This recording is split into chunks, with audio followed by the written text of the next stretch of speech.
पीछे वाले सभी को नमस्कार। अपनी अपनी सीट ले लें।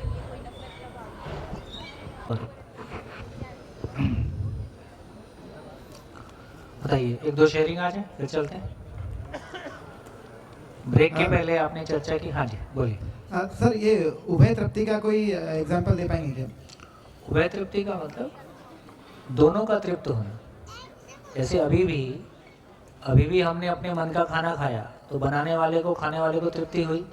लेकिन इसमें प्रॉब्लम इतनी है कि बस वो खाने के लिए तृप्ति होती है, जो साथ साथ जीना है उसकी तृप्ति नहीं है।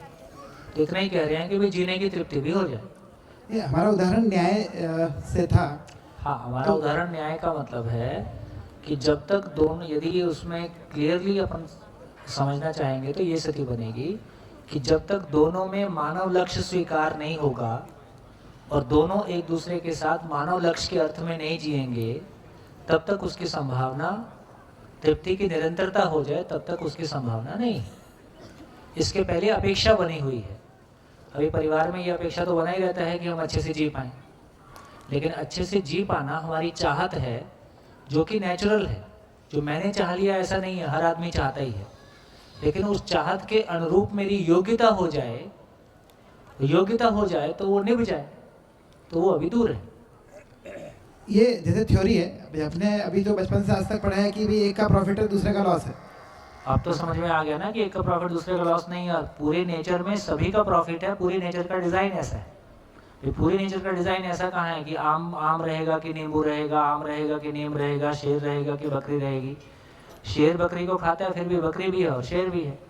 इसका मतलब है कि जब हम व्यवस्था की दृष्टि से देखते हैं तो ये समझ में आता है कि पूरा एग्जिस्टेंस परस्पर पूरक है, एक दूसरे के पूरक है। किसी का लॉस, किसी का प्रॉफिट, ये भ्रमित मानसिकता में होता है। यदि सही मानसिकता में देखते हैं तो एक आदमी कोई चीज़ को प्रोड्यूस करता है, वो चीज़ को प्रोड्यूस करने को कोई व्यक्ति खरीदता है, कोई व्यक्ति खरीदता है तो वो उसके लिए अपना कोई श्रम देता है। तो सभी को सभी चीज़ें उपलब्ध हो जाएं और सभी ठीक से जी पाए। तो किसी का लॉस, किसी का प्रॉफिट, ये भ्रमित मानसिकता की जगह ज़्यादा है। जैसे हम यहाँ इस हॉल में हैं, किसको लॉस किसको प्रॉफिट? इतनी बड़ी एक्टिविटी हो रही है ना, 300 लोग एक साथ 8 दिन के लिए रह रहे हैं। इस एक्टिविटी में किसका लॉस किसका प्रॉफिट है? ज्ञान के केस में तो ऐसा होता नहीं। ज्ञान बांटने से तो, ज्ञान बांटने में से नहीं है। यदि सच्चाई, यदि आप अपने, अभी आप पैसे बांटना चालू कर दोगे तो आपका लॉस है, सबका प्रॉफिट है। ओहो, जब तक ज्ञान बांट रहे हैं तब तक ये समस्या नहीं आई। ऐसा नहीं है, ऐसा नहीं है। जैसे मान लो फार्मिंग करते हैं। हम फार्मिंग करते हैं तो हमने जो उगाया, जो इस बात की वैल्यू समझता है कि हम क्या उगा रहे हैं, वो स्वेच्छा से उतने पैसे देता ही है जितने हम चाहते हैं, या जितने हम नहीं चाहते हैं उससे ज़्यादा भी देता है। इसका मतलब ये हो गया कि जब एक दूसरे की हम वैल्यू, आप अपनी किसी पहचान की दुकान में जाते हैं जहाँ आपका दोस्त है, आप उसको क्या बोलते हैं? यार अपना प्रॉफिट मत छोड़ना। वो कहता नहीं नहीं कोई बात नहीं। वो कम लेना चाहता है, आप ज़्यादा देना चाहते हो। आप भी कम लेना चाहते हो, ज़्यादा देना चाहते हो।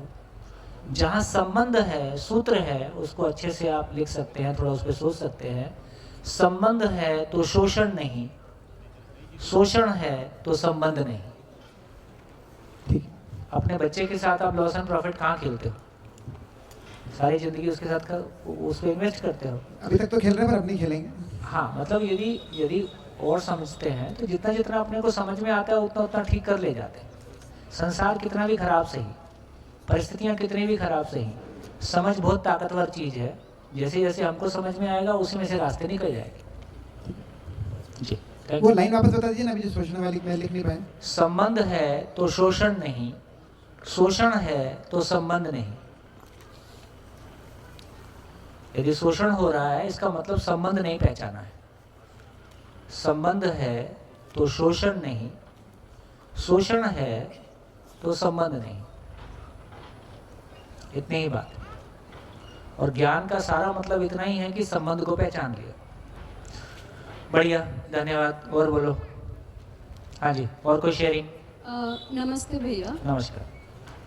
मुझे आज अभी तक का जो समझ में मुझे ये समझ में आ रहा है। आपका थोड़ा परिचय फिर से करो। मैं अर्चना, अर्चना। उपलेटा से। उपलेटा कहाँ पे है? मेरे ख्याल राजकोट डिस्ट्रिक्ट में राजकोट आता में, है, राजकोट डिस्ट्रिक्ट। यहाँ से 4.5 आवर। हम्म, मुझे ये समझ में आया कि मैं जी रही हूँ कि नहीं, हम्म, वो मुझे तभी ही समझ में आएगा जब मैं दूसरे मनुष्य का व्यवहार मेरे साथ कैसा है। तो मुझे जैसे नहीं, नहीं, एक इसमें मिनट, मुझे कुछ कनेक्शन टूट गया है। हाँ, कनेक्शन टूट गया। मानव की ज़रूरियात के, मैं ये बोलना चाहती हूँ कि मुझे तभी ही जीना समझ में आएगा कि मैं जी रही हूँ कि नहीं जी रही हूँ, जब मेरे साथ कोई व्यवहार हो या तो मेरे साथ कोई ट्रांजैक्शन हो, और वो ट्रांजैक्शन जब तक कोई सामने वाला नहीं करेगा तब तक मैं अपने आप को पहचान नहीं पाऊंगी कि मैं जी रही हूँ कि नहीं जी रही हूँ। नहीं, ये थोड़ा सा ये बाहर निकल गया। इसको अपन थोड़ा सा ठीक कर सकते हैं। हम ये कह सकते हैं कि मेरा जीना तो मुझको अपने में पता चलता है मेरे भाव और विचार की क्वालिटी के रूप में। आपको अपने भाव और विचार का पता चलता है कि नहीं? भाव और विचार का पता चलता है, लेकिन मैं वो एक मिनट, जितना चल रहा हूँ उसके बाद साथ साथ चलते हैं, फिर बात करते हैं। ओके। आपको अपने भाव और विचार का पता चलता है। हाँ, भाव और विचार में अभाव का, अंतर्विरोध का, इनसिक्योरिटी का पता चलता है। हाँ, भाव में भावपूर्णता का, स्टेबिलिटी का भी पता चलता है। हाँ, चलता है। तो इसका मतलब है कि मैं स्वनिरीक्षण पूर्वक अपने में ही ऑब्जर्व कर सकता हूँ कि पूर्णता के अर्थ में मेरे भाव और विचार की स्थिति कैसी है। एक बात। तो मेरे ज्यादा समय मैं दूसरों के साथ जीता हूँ कि अपने साथ ही जी रहा हूँ? भाई 24 घंटे में से 8 घंटे तो सो ही रहे हैं, 6 घंटे। हम कितने समय दूसरों के साथ बात करते हैं? बहुत कम बार। बहुत कम। इसका मतलब 24 घंटे में से हो सकता है 22 घंटे, 20 घंटे तो हम अपने में ही भाव और विचार के साथ हैं। हाँ, और फिर कुछ दूसरों के साथ बात करते हैं। हाँ, तो मेरी समझ का प्रमाण मेरे को दूसरों के साथ जीने में मिलेगा। हाँ, लेकिन मेरी समझ की स्थिति मेरे को स्वयं में ही पता चलती है। हाँ, लेकिन मैं ये बोल रही हूँ, जब तक सामने वाला कुछ कर रहा है उसका रिस्पॉन्ड मैं कैसे दे रही हूँ, हाँ, वो ठीक है। अगर मुझे वो मापदंड करना है तो मेरे लिए वो भी जरूरी है। हाँ, बिल्कुल जरूरी मैं है। अकेली, लेकिन अकेले में कुछ पता नहीं चल रहा है, ऐसी स्थिति नहीं है। मेरी समझ की स्थिति मुझको सेल्फ ऑब्जर्वेशन से, स्वनिरीक्षण पूर्वक स्वयं में भी पता चलता है। हाँ, पता चलता और है। उसका प्रमाण हम्म, मेरे को दूसरे के साथ पता चलता है। हाँ, तो प्रमाणित होने के अर्थ में दूसरे मानव के साथ व्यवहार की बात है।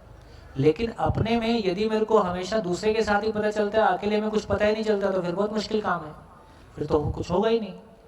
हाँ, लेकिन मुझे अपने आप को पूर्ण समझना है तो मुझे उनकी भी जरूरत है। ये बात बिल्कुल ठीक है आपकी। ये बात बिल्कुल आपकी ठीक है कि यदि मानव, मतलब ऐसा नहीं है कि मैं एक दिन शिविर में बैठूंगा, किताब खोल के बैठ जाऊंगा, सोचना शुरू करूंगा और मैं पूर्ण हो जाऊंगा, फिर मैं दूसरे से बात करना शुरू करूंगा। तो ये कह रहे हैं कि स्थिति, गति, नित्य, वर्तमान है। जो जिसके पास है वो उसको बांटता ही है। तो जैसे आप हो वैसे लोगों के साथ व्यक्त हो ही रहे हो। हाँ, व्यक्त होते समय आपको अपने अधूरेपन का पता चलता ही है। हाँ, व्यक्त होते समय आपको अपने जो अच्छी स्थिति है उसका भी पता चलता ही है। हाँ, अपनी अच्छी स्थितियों से हम उत्साहित होते हैं। हम्म, जहाँ गैप है उसको पहचान के फिर पूरा करते हैं, उस पर ध्यान देते हैं क्या गैप रह गया। यही तो प्रक्रिया है। हाँ, वही, ठीक है। तो वो ठीक ही है। हाँ, और क्या, ऐसे ही है। भैया हाँ। यहाँ पे रिसेप्शन का हाँ, भैया, सुख और न्याय के बीच का मेरा लिंक टूट गया कि सुख की ओर से न्याय की तरफ हम कैसे चले गए। दूसरा क्वेश्चन बनता है कि जब न्याय है, आज तक के न्याय के हम कैसा समझ, तराजू वाला न्याय जहाँ पे एक को तृप्ति है और एक को अतृप्ति माइक है। थोड़ा ऊपर। हाँ, जैसे सुख से न्याय की लिंक, हाँ, सुख से न्याय की एक लिंक चली गई, वहाँ से हम क्यों से न्याय पे कहाँ चले गए, क्यों वहाँ गए।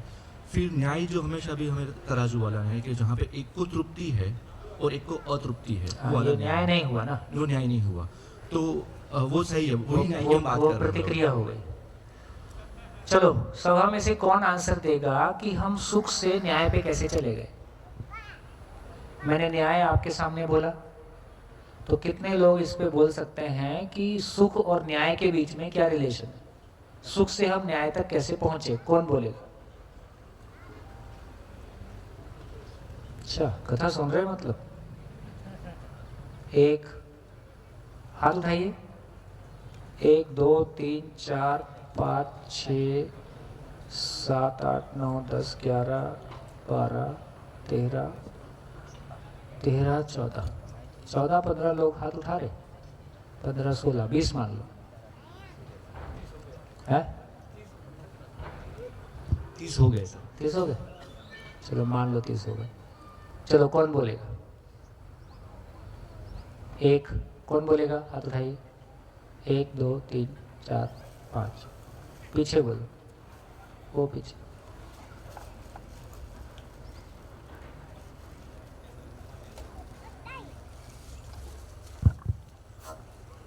आपका परिचय साथ देते जाइए सब। हाँ, मैं अहमदाबाद से हूँ और अभिजीत नाम है मेरा। फैमिली बिजनेस है हमारा कंस्ट्रक्शन। अभी यहाँ पे हम एक्चुअली जब हमने ये डेफिनेशन की थी कि जो मानव है वो न्यायिक और सामाजिक इकाई। कितने लोगों को ये डेफिनेशन पहुंची कि मानव न्यायिक सामाजिक इकाई है? कितने लोगों तक ये डेफिनेशन पहुंचा? बहुत बढ़िया। तो वहाँ से हम फिर मानव को समझते हुए न्याय की तरफ गए और उस तरह से हम न्याय, फिर बाकी का तो आपको पता है न्याय कैसे हो। चलिए, और कोई बोलना चाहेगा? ये बेटी बोले।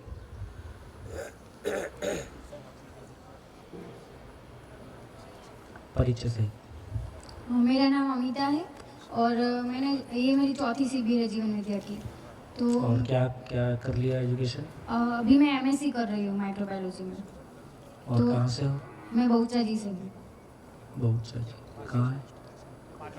अहमदाबाद के साइड। अहमदाबाद के। तो मैंने ये समझा कि हर मानव सुखी होना चाहता है, वो भी निरंतर सुखी होना चाहता है। तो सिर्फ मतलब सुख में ये हुआ कि हम सुख से न्याय में कैसे गए। तो हर मानव सुखी होना चाहता है, तो हम सुखी मतलब समझदार है, तो उसका प्रमाण फर्स्ट वो हम न्याय कैसे करते उस पे है। तो संबंध में वो मूल्य होते हैं, तो मूल्य का निर्वाह होता है दोनों के बीच में। तो वो मूल्यों में हमको दोनों तरफ उभय तृप्ति होती है, और उभय तृप्ति से जो सुख मिलता है उसको मैं न्याय समझती हूँ। बढ़िया। और कोई बोलना चाहेगा?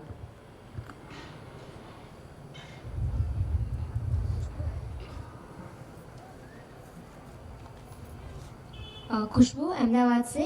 परस्परता में मूल्यों के साथ जीना जब परिवार में बनता है तो यही न्याय है और यही न्यायपूर्वक जीना सुख है। इधर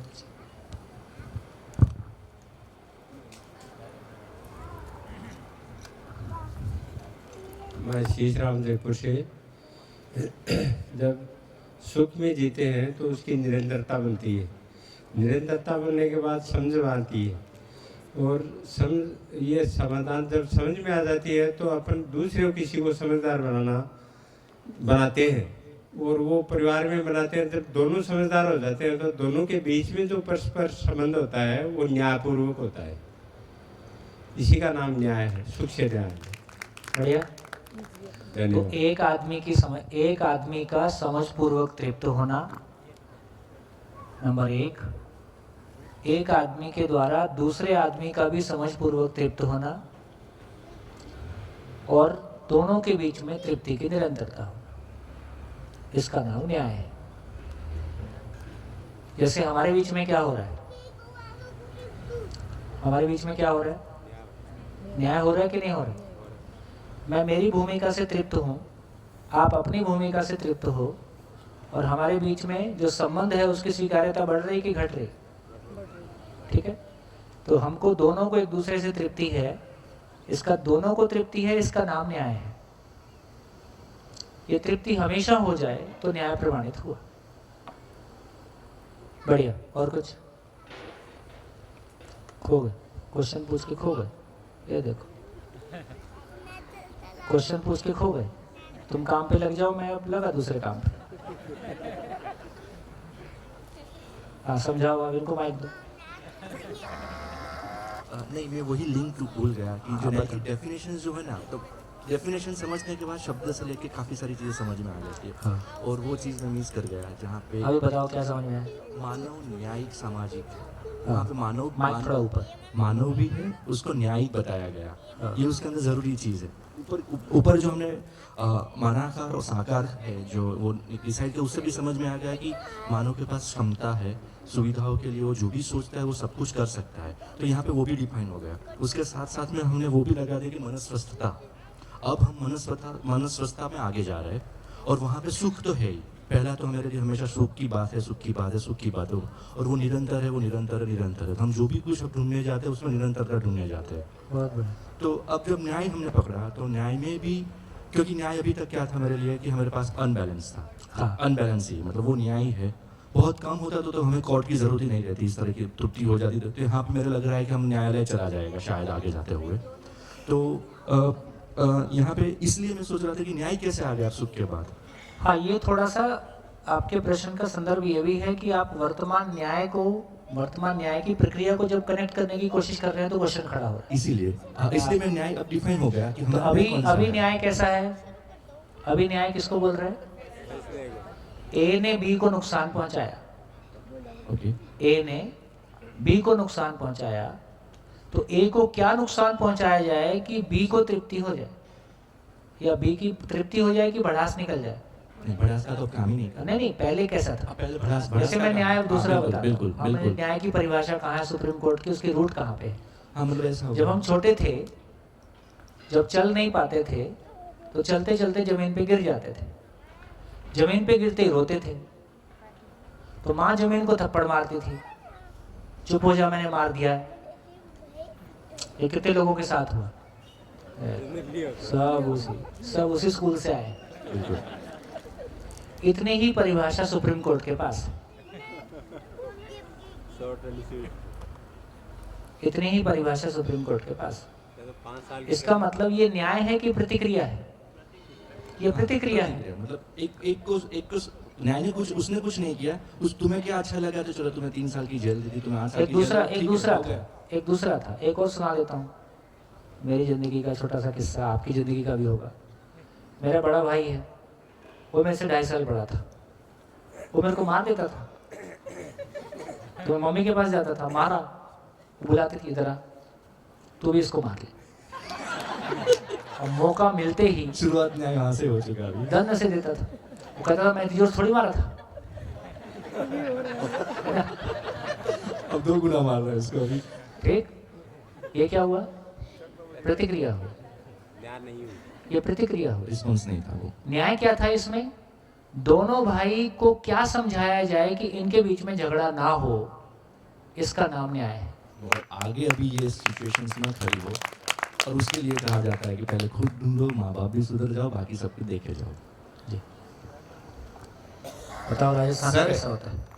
मैंने जो आज तक के न्याय के बारे में समझा है कि न्याय जो है ना वो शिक्षा से तो न्याय आता है, लेकिन ये कहें कि एकेडमिक एजुकेशन जो है उससे न्याय नहीं आता है, क्योंकि वहाँ न्याय की समझ नहीं बनी। हाँ, इसका एक बहुत बड़ा उदाहरण हमारे सामने है। चाहे हम सेशन कोर्ट में जाएं, जिला कोर्ट में जाएं, हाई कोर्ट में जाएं या सुप्रीम कोर्ट में जाएं, जज निश्चित रूप से एकेडमिक रूप से खूब पढ़े लिखे होते हैं, इसमें कोई दो राय नहीं। लेकिन जब भी जज फैसला करता है तो एक आदमी हारता है और एक जीतता है, दोनों दुश्मन बन के जाते हैं वहां से। बहुत बढ़िया। और समझ से जो फैसले होते हैं, जैसे हमारे गांव में न्याय करते हैं बड़े बुजुर्ग अनपढ़ लोग न्याय करते हैं, दो लोगों में कोई विवाद हो जाता है तो, और दोनों ही जीत के जाते हैं, एक दूसरे से गले मिलकर जाते हैं। इसलिए समझ जो है वो न्याय करता है, बाकी जगह फैसले होते हैं। भैया 3 हाँ सवाल थे कुछ। हाँ मेरा नाम विजय है, हाँ। अजमेर राजस्थान से। जी। स्कूली पाठ्य पुस्तकों के कंटेंट के ऊपर मैं पीएचडी कर रहा हूँ। ओह, आप धन्य। 3 सवाल है भैया, है ना, हालांकि थोड़े गहरे। हाँ जी, सुनिए, सवाल से है। सबको लगता है कि सोम भाई को उत्तर देना है ना। हम जब फिलॉसफी कोई भी पढ़ते हैं तो उसमें 2 चीज़ें आती हैं बेसिक की, आइडिया से मैटर है कि मैटर से आइडिया है। तो आप जब कह रहे हैं कि मनाकार को साकार, तो ये मनाकार में कहाँ से आया? कोई चीज़, मान लीजिए मुझे पेन ही बनाना है तो वो पेन ऐसा ही होगा, या मैंने कोई प्रकृति में देखा या मेरे मन में कहीं से आ गया, एक चीज़ ये पहला सवाल। दूसरा ये कि वो उन्होंने भी एक सवाल पूछा था, उससे ही जुड़ता हुआ है कि मान लीजिए कि मैं अपनी समझ को प्रमाणित करना चाहता हूँ और दूसरा समझना ही चाहता है, लेकिन सामने वाले को ये स्वीकार है कि तेरे से तो नहीं समझूंगा, है ना, वो मेरे बड़े भी हो सकते हैं, मेरे परिवार में कोई दूसरा भी हो सकता है, तो और मेरे को जीना तो परिवार में ही है, तब मेरे को कहाँ जाना है, ये दूसरा सवाल। तीसरा सवाल आपने ये बोला कि परिवार जो है वो केवल रक्त संबंधों के आधार पर नहीं है, ठीक है, और संबंध स्थायी हैं और व्यक्ति आते जाते रहते हैं, तो क्यों दर्शन में स्व पुरुष और स्व नारी की बात की गई? यानी कि इसको सरल भाषा में मैं पूछूं कि शादी एक ही क्यों करनी है, यदि ऐसा है तो? ये 3 सवाल है, प्लीज। तीसरे शुरू करेंगे, पहले शुरू करें? नहीं, पहले से शुरू कर दीजिए, क्योंकि तीसरे पे तो फिर और फैलेगी चीज़ें। देखिए, अभी हम चर्चा कर रहे हैं कि मानव में व्यवस्था। आपका तीसरा क्वेश्चन है परिवार में व्यवस्था, इसलिए वो चर्चा होगा 7वें दिन, उसका जगह 7वें दिन है, ठीक है। दूसरा आपका क्वेश्चन था क्या था? अब कोई मुझसे अगर समझना नहीं चाहे तो, कोई आपसे समझना चाहे, नहीं चाहे तो, नहीं चाहे तो इसका मतलब है कि वो आपको समझदार नहीं मानता है, इतना ही तो है। तो या तो आप समझदार हो नहीं, या वो मान नहीं रहा है। हो और नहीं मान रहा है तो जब तक वो माने तब तक इंतजार करो, और नहीं हो तो हो जाओ, ठीक है। बस इतनी बात। नहीं, वो प्रतिक्रिया आज नहीं समझेगा, कल समझेगा, और आपसे नहीं समझेगा, किसी और से समझेगा, तो आप ही क्यों समझा दो, किसी और से समझवा दो। जैसे ये भी हो सकता है कि परिवार में कंडीशनिंग रहती है, मेरे परिवार का कोई व्यक्ति हो सकता है मुझसे ना समझना चाहे पुरानी कंडीशनिंग की वजह से, हाँ, ऐसा होता ही है। तो मैं उसको आपके शिविर में ले आऊँगा, आप अपने परिवार को मेरे शिविर में ले आना, एक्सचेंज ऑफर कर लेंगे, ठीक होगी? तीसरा क्या था?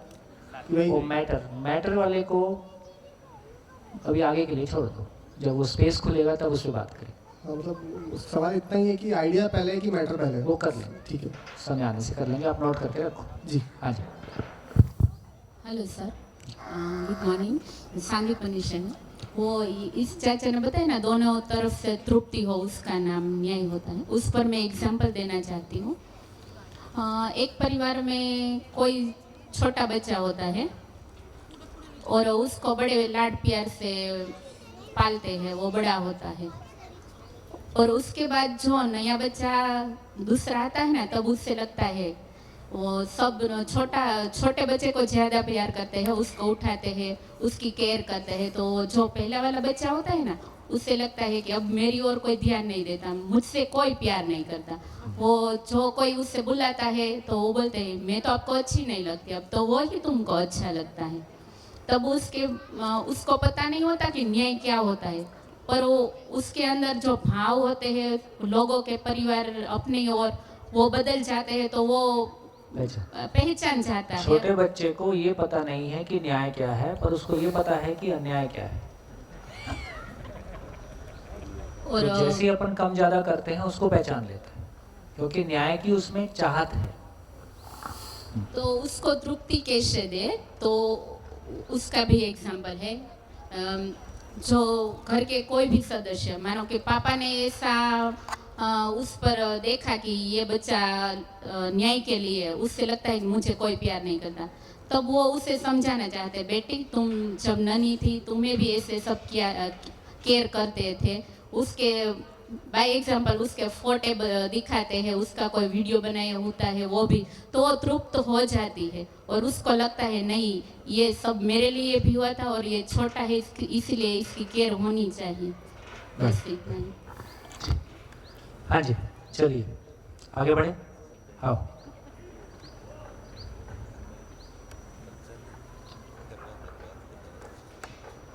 नमस्ते भैया। एक सवाल भैया का है, अनिरुद्ध भैया का। अनिरुद्ध भैया का है? हाँ, वो अभी मतलब हमारे मम्मी की तबीयत थोड़ी अचानक खराब हो गई थी, तो उनको जाना पड़ा। अभी वो सुन रहे हैं फ़ोन पे ऑनलाइन पूरा। अच्छा। तो एक सवाल उन्होंने भेजा है कि क्या कोई व्यक्ति किसी दूसरे व्यक्ति की समीक्षा करवाने में सहयोग प्रदान कर सकता है? कर सकते हैं। अगर हाँ तो कैसे? दोनों की स्वीकृति हो तो उसका प्रोसेस क्या हो? मैत्री। जैसे आप मेरे से अपनी समीक्षा करवाने के लिए तैयार है ना, तो मैं आपकी बहुत सारी समीक्षा करता ही हूँ और आप उस पर नाराज नहीं होते हो।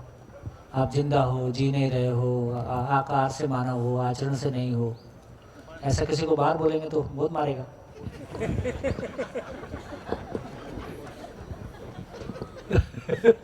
वो परिवार वाली समस्या है, वो परिवार वाली समस्या है। तो इसका मतलब है कि परस्पर मैत्री वो जगह है, आपको भरोसा है कि मैं जो कुछ भी बोल रहा हूँ आपको तंग करने के लिए नहीं बोल रहा हूँ, आपका कोई ध्यान दिला रहा हूँ और इसके सॉल्यूशन भी आपके सामने रखूँगा। तो जब आदमी को सॉल्यूशन मिलने की चाहत होती है तो वो सब कुछ खोल देते हैं। लोग बोलते हैं अपनी पर्सनल बातें नहीं कहना चाहते, हम लोग देखते हैं कि लोग इतनी पर्सनल बातें कहना चाहते हैं कि हम सुनना नहीं चाहते, है ना। क्योंकि कितना सुनोगे, है ना, वही कहानी सबकी रहती है ना। तो इसका मतलब है कि आदमी को ये भरोसा हो जाए कि मेरी बात का मिसयूज़ नहीं होगा और सॉल्यूशन मिलने की संभावना है, तो आदमी सब कुछ शेयर करना चाहता है। तो मैत्री ही आधार है। ठीक है भैया, एक चीज़ मैं और अपनी तरफ से ऐड कर रहा हूँ कि मैत्री का एक आधार ये हो गया कि भाई मैं आपसे कनेक्टेड हूँ और आपकी मेरी स्थिति में एक मान रहा हूँ। पर जैसे हम लोग अपने मित्रों में बात करते हैं तो सबसे पहला सवाल ये होता है कि जैसे यार तुमने तो पढ़ लिख के गवर्नमेंट जॉब कर ली है ना, तुम तो उस स्टेज में आ गए, अब तुमको ये चीज़ें सूझ रही है और हमारी अभी पीड़ा है, 10 साल बाद हम इसके बारे में सोचेंगे। या फिर जैसे तुम्हारे पास कार है, हम पहले 10 साल मेहनत कर लें, कार खरीद लें, उसके बाद सोचेंगे। तो हर व्यक्ति समीक्षा तो अपने हिसाब से करेगा। वो ठीक है, उनको समझाना आपकी भी कौन सी मजबूरी है पहले ये भी देखो, क्योंकि हम लोग परिवार में जी रहे हैं साथ साथ। हाँ, तो यदि वो अभी कह रहे हैं कि रुक जाओ यार, थोड़ा रुक जाओ, जिनको भूख है पहले उनको खिला दो। अब जिनको भूख नहीं है जबरदस्ती उनको खिलाओगे तो क्यों परेशान करते। और उसमें जो समय लग रहा है बता दो, कम से कम ये रहेगा कि वो कल ये नहीं कहेगा तुमने बताया नहीं था। पर प्रोसेस वही है। प्रोसेस वही। Thank you. हाँ जी, आगे चले। हाँ, मेरा नाम तुलसी है। मेरा एक सवाल है, अगर कोई भी एक्सट्रीम सिचुएशन देखे कि जैसे कि फिजिकल अब्यूज़ है, सेक्सुअल अब्यूज़ है, तो उसमें अभी तक तो फैसला होता आ रहा है, तो उस सिचुएशन को हम न्याय के साथ कैसे हैंडल करें? देखिए, एक तो ये है कि जब समस्या सर से पार निकल जाती है तब हम न्याय की सोच रहे हैं। बहुत बढ़िया सॉल्यूशन ये है कि यदि गर्भ काल से और परिवार काल से और विद्यालय काल से उसको कोई समझ उपलब्ध होगी, दुर्घटनाएं नहीं घटेंगी। एक स्थिति है। दूसरी स्थिति ये है कि यदि ऐसे लोगों को भी किसी ऐसे प्रोसेस से गुजारा जाए कि जहां उसको अपने आप पे ध्यान चला जाए, तो उसका अपना गलती को स्वीकारना और दोनों के बीच में फिर जो संवाद हो सकता है उसमें दोनों ही उस अपराध बोझ से मुक्त होकर बेहतर जिंदगी जीने की तरफ जा सकते हैं। मतलब उसको भी समझ देना। हाँ, पहला काम तो यही है। तो कोई भी व्यक्ति मूलतः अपराधी, माँ के पेट से कोई भी ऐसी प्रवृत्ति लेके आदमी नहीं आया है। इसका मतलब जो दिया है हमारा आपका ही दिया हुआ है, इस वातावरण में ही हमने दिया है। तो इसका मतलब है कि अच्छा वो कोई एक पकड़ा गया और कोई बहुत सारे ऐसे सोच रहे हैं, है ना, कोई ज़्यादा इतना बड़ा मुद्दा नहीं है। लेकिन हैंडल कैसे किया जाए, तो उसको भी एक ऐसे वातावरण उपलब्ध कराया जाए जहाँ वो सोच सके कि मैंने क्या किया और क्यों किया। एक बार उसका ध्यान। अच्छा, मेरे को ऐसा लगता है कि गलतियाँ आदमी के समझने के लिए सबसे बड़ा अवसर है। हम माँ बाप आउट ऑफ इनसिक्योरिटी बच्चों को गलती करने देना नहीं चाहते। मुझको ऐसा लगता है कि हम छोटी गलतियों को बचा के उनको बड़ी गलतियां करने का अवसर देते हैं। हो सकता है बचपन में छोटी गलतियां करते, लेकिन उनको स्वयं से निर्णय लेने की ताकत आ जाती है। आदमी कब सुनने के लिए तैयार होता है? जब आदमी गलती किया रहता है उसमें वो सुनने के लिए तैयार हो जाता है। तो गलतियां वो स्थितियां हैं जब एक व्यक्ति सुनने के लिए दरवाजा खोलता है, उस समय डाल दो। एक गलतियां होने के पहले जो हम बहुत सारा बताते रहते हैं, बहुत सारा पहले चर्चा में ला सकते हैं, पर बार बार वही बातें कहने से उनका असर खत्म हो जाता है।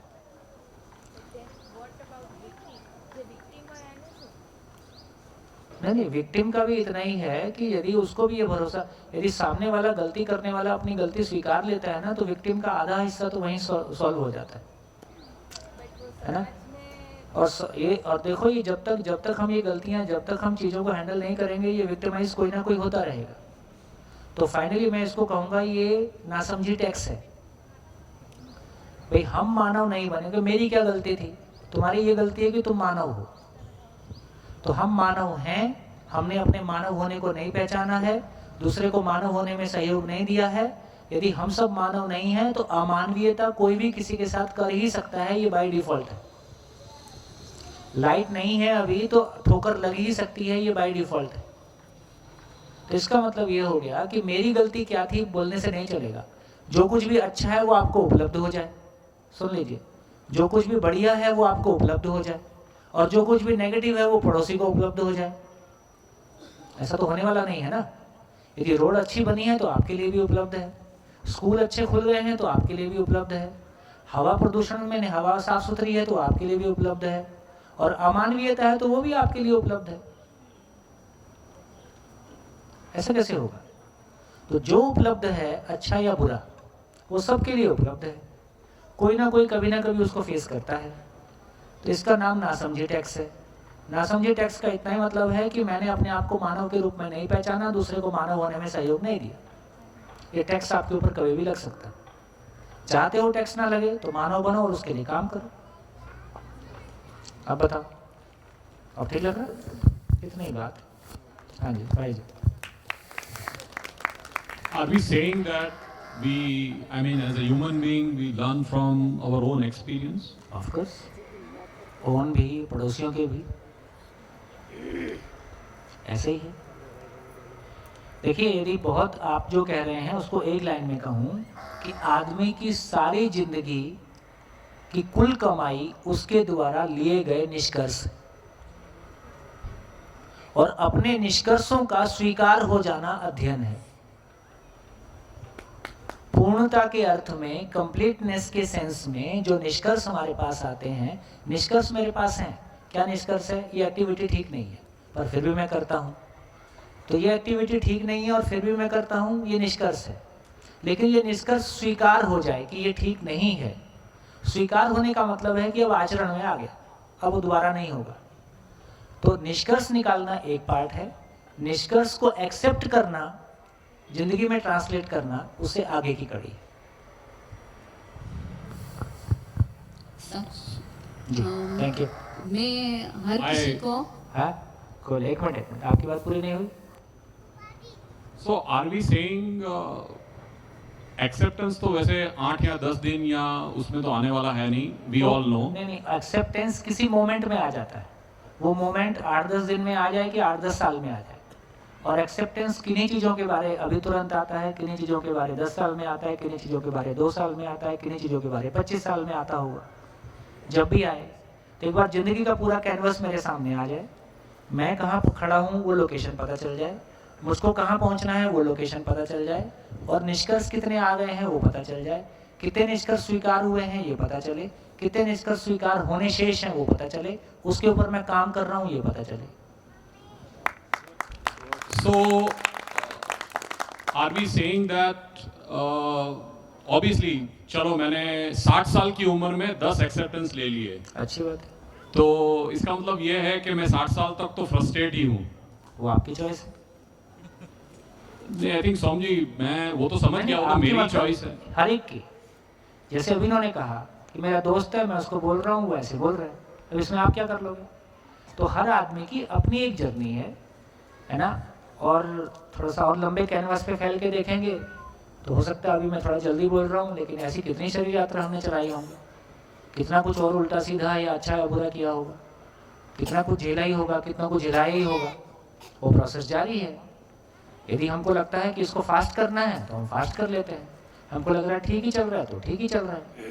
कभी कभी वातावरण हमको मदद करता है, हम किसी ऐसे वातावरण में आ जाते हैं तो हमारा ध्यान ज़्यादा चला जाता है और थोड़ी सी हमारी गति बढ़ जाती है। ये वातावरण घर में बन जाएगा, स्कूल में बन जाएगा, गति और बढ़ जाएगी, समाज में बन जाएगा, गति और बढ़ जाएगी। उसी के लिए काम कर रहे हैं।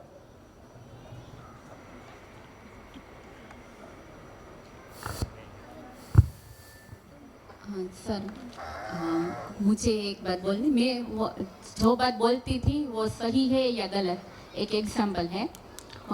मेरी एक सहेली की बहन है, वो बचपन में उसके साथ कुछ भी अब्यूज़ हुआ होगा, वो बड़ी हुई तब उसे रियलाइज़ हुआ कि मेरे साथ ऐसा ऐसा हुआ था। अब उसकी एंगेज हुई तो वो ये सोचती थी मुझे इसके साथ जीवन भर का साथ देना है और संबंध बनाने हैं, तो मुझे मेरी बात उसको बतानी चाहिए। और उसने बताई तो उसका उल्टा असर हुआ। तो मैंने ये बोला था कि हमारे दिल में कुछ ऐसी जगह होनी चाहिए जो हम अपने लिए कुछ बात समा के रख सके। तो क्या ये सही था? मैंने बोला था ठीक, बात निकल आई और बहुत सारे लोग यहाँ अनमैरिड हैं, तो मेरे को लगता है कि ये बात करने लायक है कि आजकल ट्रांसपेरेंसी के नाम पे हम बहुत कुछ शेयर करना चाहते हैं, लेकिन आपको ये भी देखना होगा कि सामने वाला कितना सुन सकता है, नहीं सुन सकता। तो मेरे को लगता है कि बेवकूफ़ियों को शेयर करना कोई ट्रांसपेरेंसी नहीं होती।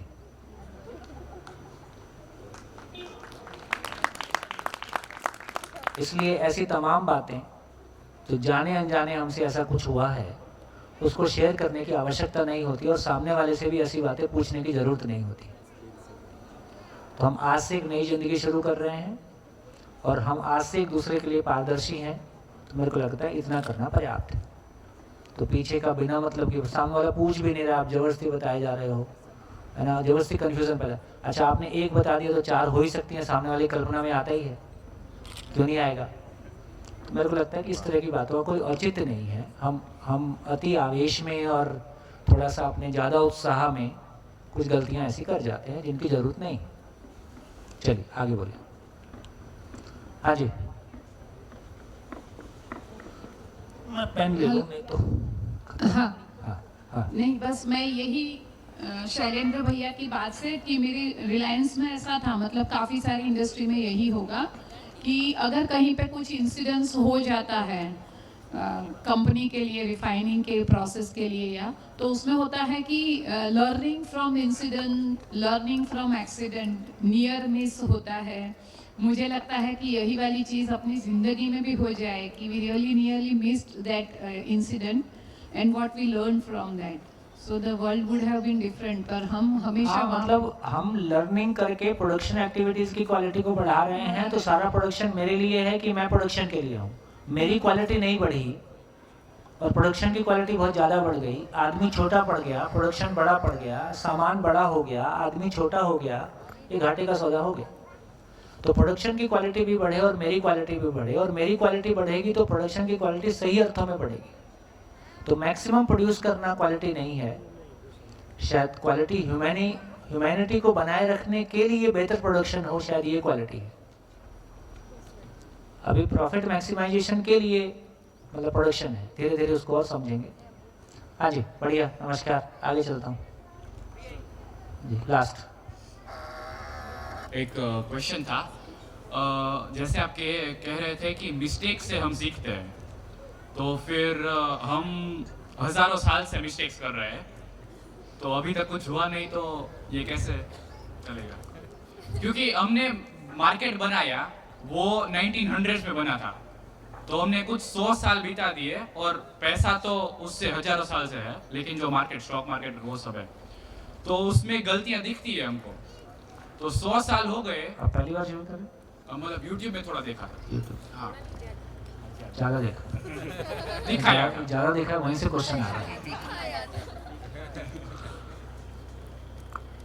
देखिए, ये अपना भला नहीं, आपका भला करवाना चाह रहे हैं, ये बाई नेचर परोपकारी हैं। तो हाँ, जो मैंने समझा, न्याय मतलब दो मन की तृप्ति हो जाए समझ से, तो और हमेशा बनी रहे, और हमेशा बनी रहे। अब फैसला भी कहीं जगह ज़रूरी होता है क्या? अब जैसे भाई बच्चा चॉकलेट खा रहा है, उसे मैंने मना किया, तो वो तो फैसला हो गया ना, तू चॉकलेट मत खा, क्योंकि उसके मन की तृप्ति तो हुई नहीं इससे, ठीक बात। मेरे मन की तृप्ति हुई है। तो फैसला भी जरूरी है या हमेशा न्यायी होना चाहिए? नहीं, आपकी जितनी तैयारी में कमी है उतना फैसला हमारी मजबूरी है। तो भैया वो बच्चे को तो समझ है नहीं, तो वो न्याय आपको भी नहीं है, तो उसे चॉकलेट खाने दिया जाए इसका। आप ना समझ रहे हो मतलब। नहीं तो फिर इसका क्या है मतलब? यही है, बड़े बच्चे छोटे बच्चों को डांटते हैं और छोटे बच्चे बड़े होकर ब्याह सहित लौटाते हैं।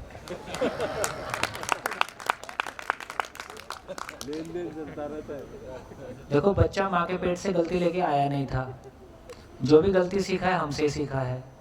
तो बच्चा गलती करे, बच्चे को डांटे कि खुद को डांटे?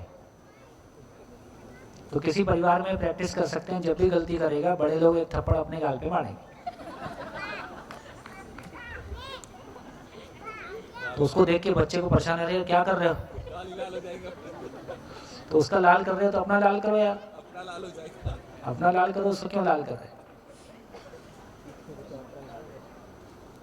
हाँ जी भैया, ये न्याय की बात हो रही थी, तो जो आपने सूत्र बोला था वो चीज़ से आई थिंक काफ़ी क्लैरिटी आएगी कि जो जिसको महत्वपूर्ण मानता है वो उसमें तन मन धन देता है। तो अगर मेरा भरा होगा तो झलकेगा ही, तो वो ऑटोमेटिकली मैं तृप्त होंगी तो सामने वाले को दूंगी। और दूसरी कुछ चीज़ें आई शायद दूसरों को भी हेल्प करेगी। मेरे एक तो ये चीज़ देखी, मैं एक्सपेक्टेशंस को गलत समझ रही थी अभी तक, इसीलिए बोझा लग रहा था। और बचपन से यही लगता था कि जिन्होंने मुझे जन्म दिया वही मुझे नहीं समझते। तो मेरी दादी मुझे समझते थे ऐसा लगता था, लेकिन मैं 5-6 साल की थी, वो गुजर गए। फिर जो एक और इंसान मिला वो भी गुजर गया, तो एक काफ़ी खालीपन था। वहाँ से मुझे दिखा मैं किसी और से एक्सपेक्ट कर रही हूँ मुझे समझे, मैं खुद को ही नहीं समझी। तो वहाँ से वो ज़्यादा क्लियर हुआ। और फिर जब भी मैं सवाल पूछती थी तो मुझे यही बोला गया कि तू बहुत सवाल पूछती है, तू ओवर थिंकर है। तो मेरा नाम रख दिया सर्टिफाइड ओवर थिंकर। तो वहाँ से मुझे देखा कि उनके पास जवाब नहीं था और वो इरिटेट हो रहे हैं अपनी नासमझी में, मेरे को वो चीज़ करा दी। और मैं भी अपने आप को वही बोलती रही, जहाँ से क्रिटिसिज्म भी आता रहा कि मेरे में ही कोई कमी है। मुझे लगा मैं गलत जगह पैदा हो गई। तो ये सिर्फ फिर मैंने दूसरे लोगों से बात करना शुरू की तो मुझे देखा सिर्फ मैं ऐसा नहीं सोच रही हूँ, बहुत सारे लोग ऐसा सोच रहे। तो वहाँ से थोड़ा वो हेट्रेड कम हुआ, लेकिन वो अंदर तो था ही कि मुझे ही ऐसे सवाल क्यों आते हैं, मुझे ही ऐसा क्यों लगता है कि कुछ गलत हो रहा है। और अगर मैं सोशल एग्रीमेंट्स के खिलाफ जा रही हूँ तो मुझे पपेट क्यों बनाया जा रहा है, मार मार के मतलब फिजिकली नहीं, टचवुड मेरे पेरेंट्स बहुत अच्छे हैं, बट इमोशनल जो टॉर्चर तो अभी मम्मी शेयर कर रही थी तो मुझे ऐसा फर्स्ट टाइम अनुभव हुआ कि वो मुझे समझने का प्रयास कर रही है। तो मुझे बहुत खुशी हुई, मुझे लगा मुझे माँ आज मेरी वापस मिल गई, क्योंकि वो शादी या किसी भी चीज़ को लेके वो इतना दुखी होते थे, मुझे बोलते नहीं थे, लेकिन वो मुझे दिखता था कि उनके मन में कितना दुख है। और मैं उनको यही बोलती थी कि मुझे नहीं, मतलब मुझे नहीं समझ में आता तो मैं नहीं करूँगी किसी को, और जन्म दे के मैं उससे भी इरिटेट, खुद से भी इरिटेट। तो आज मुझे लगता है हम दोनों का नया जन्म। मैंने आप दोनों को सभा में गले मिलते हुए देखा। तो मतलब आई एम सेइंग कि हर बेटी को माँ और हर माँ को बेटी मिल सकती। गुड। माँ कुछ बोलना चाहें? बेटी मिली है, कुछ तो बोलो। आओ, अच्छी नेगेटिव होने से 100 बार बोलेंगे, अच्छी बात होने से 1 बार नहीं बोलते। हाँ, अच्छी बातों को 100 बार बोलो, नेगेटिव को 1 बार बोलो, उल्टा करना पड़ेगा। परिवार में नेगेटिव चीज़ों पे हम 10 बार चर्चा करते हैं, नेगेटिव चीज़ों को 100 बार बोलते हैं। परिवार में कुछ अच्छा हो रहा है उसको अप्रिशिएट कर पाए, उसको 100 बार बोलें तो हो सकता है नेगेटिविटी गायब हो जाए। अब तो आपको बोलना मुझे ऐसा लगा कि मैं इसको समझ रही हूँ, मैं सही रास्ते पे हूँ, मुझे एड्रेस मिल गया। मैं अच्छा माना हूँ। ठीक बात है। अपने बच्चों के सामने बुरा साबित होना किसको अच्छा लगे? अपने बच्चों के सामने अधूरा साबित होना किसको अच्छा लगे? बच्चे भी जब अपने माँ बाप को अधूरा पाते हैं तो वो खुद भी दुखी होते हैं। तो हम भी अधूरे, हमको भी लगे कि हम भी पूरे हो सकते हैं, माँ बाप भी पूरे हो सकते हैं और मिल के पूरे हो सकते हैं। बहुत सुखद, खूब धन्यवाद, बढ़िया। तो मेरे को लग रहा है कि मैं मानव की परिभाषा में 2 शब्द और इंट्रोड्यूस कर देता हूँ। तो एक तृप्त मानव का पहला एक्सप्रेशन, मिनिमम एक्सप्रेशन अपनी फैमिली के अर्थ में न्याय है। एक तृप्त मानव का उससे बड़ा एक्सप्रेशन धर्म है। एक तृप्त मानव का और बड़ा एक्सप्रेशन सत्य है। ये 3 तरह के एक्सप्रेशन हैं। एक तृप्ति का जो एक्सप्रेशन आता है वो 3 स्वरूप में आता है। एक स्वरूप है कि वो दूसरे मानव अपने परिवार के लोगों के साथ, जिनके साथ संबंध है, उनके साथ न्यायपूर्वक जी पाता है। और जब ये परिवार के लोगों के साथ, जब और अब का मतलब कभी भाषा में ऐसा लगता है कि पहले परिवार के साथ 100% तृप्ति हो जाएगी फिर मैं बाहर बात करने जाऊंगा। ऐसा है नहीं, ये चलता पैरेलल ही है। लेकिन फोकस कहाँ पे है, फोकस कहाँ पे रहे, कब तक कहाँ पे फोकस रहे, तो तब फोकस तभी अभी परिवार में है। लेकिन जब हम परिवार में एक अच्छी स्थिति को पा गए तो फिर हम संबंध से बाहर निकल के संबंधों में भी, संपर्क में भी चले गए। तो सभी परिवार है ना, परिवारों में न्याय प्रमाणित हो का मतलब समाज है। तो परिवारों में न्याय प्रमाणित हो, दूसरे परिवार भी न्यायपूर्वक जी सकें, इस अर्थ में मैं अपनी प्रसन्नता पूर्वक अपने आप को व्यक्त करता हूं। तो इसका नाम देव मानव है।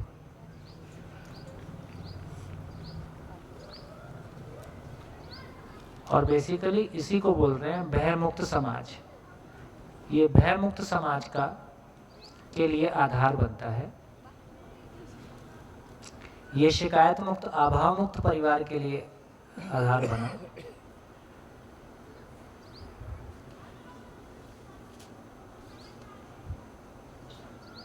तो परिवार के लेवल पे प्रमाणित हुए तो हम मानव हुए, समाज के लेवल पे प्रमाणित हुए, हमारी उपयोगिता का विस्तार है ये। मेरी उपयोगिता का विस्तार मेरे परिवार में आ सका तो मैं मानव प्रमाणित हुआ। मेरी उपयोगिता का विस्तार अखंड समाज के अर्थ में, भयमुक्त समाज के अर्थ में आ सका तो देव मानव के रूप में प्रमाणित हुआ। मेरी उपयोगिता का प्रमाण चारों अवस्थाओं में संतुलन, चारों अवस्थाओं में संतुलन के रूप में आ सका, जिसको कहा सार्वभौम व्यवस्था।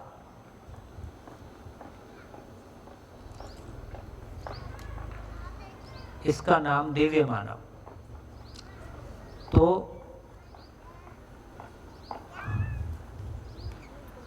तो मानव के 3 ही एक्सप्रेशन हैं उपयोगिता के विस्तार के रूप में। देखें, ज्ञान रूप में मानव, देव मानव, दिव्य मानव समान है, ज्ञान उतना ही है, ज्ञान रूप में समान है। लेकिन उपयोगिता के विस्तार के रूप में परिवार में ज्ञान को प्रमाणित किया, परिवार में अपनी तृप्ति को प्रमाणित किया तो मानव पद, समाज में प्रमाणित किया तो देव मानव पद, और चारों अवस्थाओं के रूप में प्राण अवस्था, पदार्थ, जीव, ज्ञान में प्रमाणित किया तो दिव्य मानव के स्वरूप में हम मानव को पहचानते हैं। तो इतनी चर्चा में हमने मानव के बारे चर्चा किया पिछले 4 दिन। आज हमारा 5वां दिन है, 5वां दिन का हाफ के आसपास हम चल रहे हैं। तो अब हम मानव हमने क्या पूरा किया? मानव में व्यवस्था को हमने समझने की कोशिश की, मानव को समझने की कोशिश की, और मानव को समझने के क्रम में हमने पहचाना कि मानव की परिभाषा क्या है। और मानव न्यायिक सामाजिक इकाई है। न्याय को समझने के लिए, न्याय को जीकर प्रमाणित करने के लिए हम परिवार में साथ साथ हैं। हम क्यों परिवार में साथ साथ रहते हैं? हम क्यों एक फैमिली में एक छत के नीचे रहते हैं?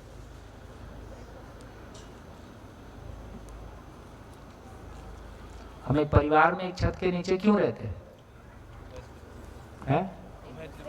उभय तृप्ति के लिए। उभय तृप्ति का मतलब है संसार क्या है, मैं क्या हूँ, मतलब मेरे माँ बाप कैसे हों, शादी करने की मिनिमम क्वालिफिकेशन क्या है।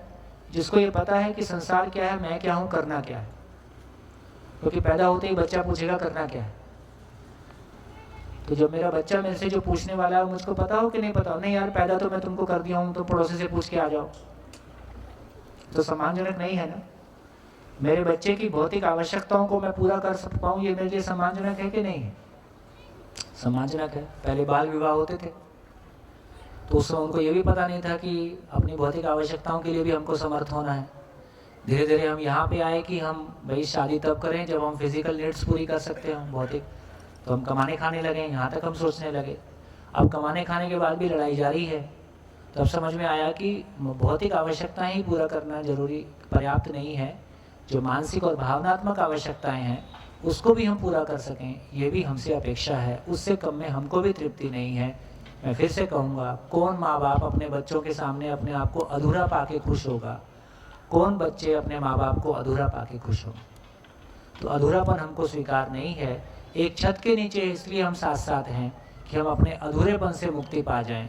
क्यों जीना है, कैसे जीना है, इसकी समझ को पा जाएं, आने वाली पीढ़ी को दे पाएं। धन्यवाद, नमस्कार।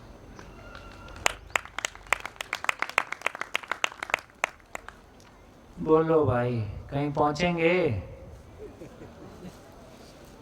बोलो संदीपनी।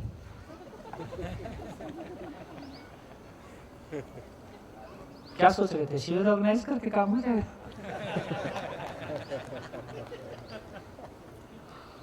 तुमको पता नहीं है तुमने कितनी बड़ी आफत बुलाई।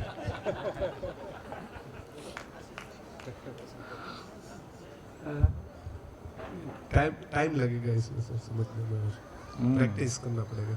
हाँ, तो कोर्स डिजाइन नहीं है, कोर्स अपने अंदर डिजाइन होना है। अभी तक हम सोच रहे थे कि किसी को भी सुन के कॉपी पेन पे कोर्स डिजाइन कर देंगे और बच्चों को दे देंगे। ये नहीं है, जिंदगी डिजाइन होना है।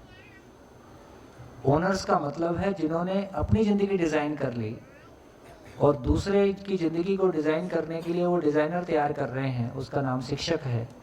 तो बच्चे डिज़ाइन हो रहे हैं।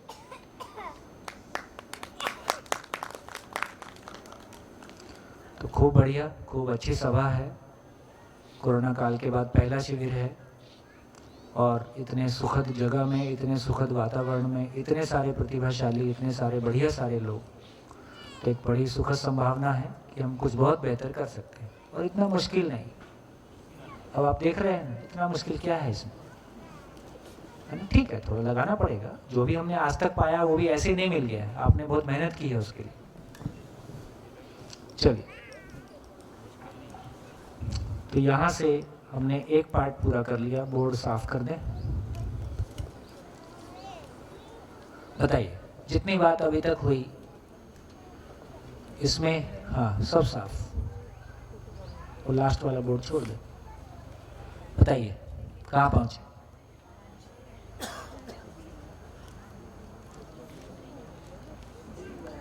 नमस्ते भैया।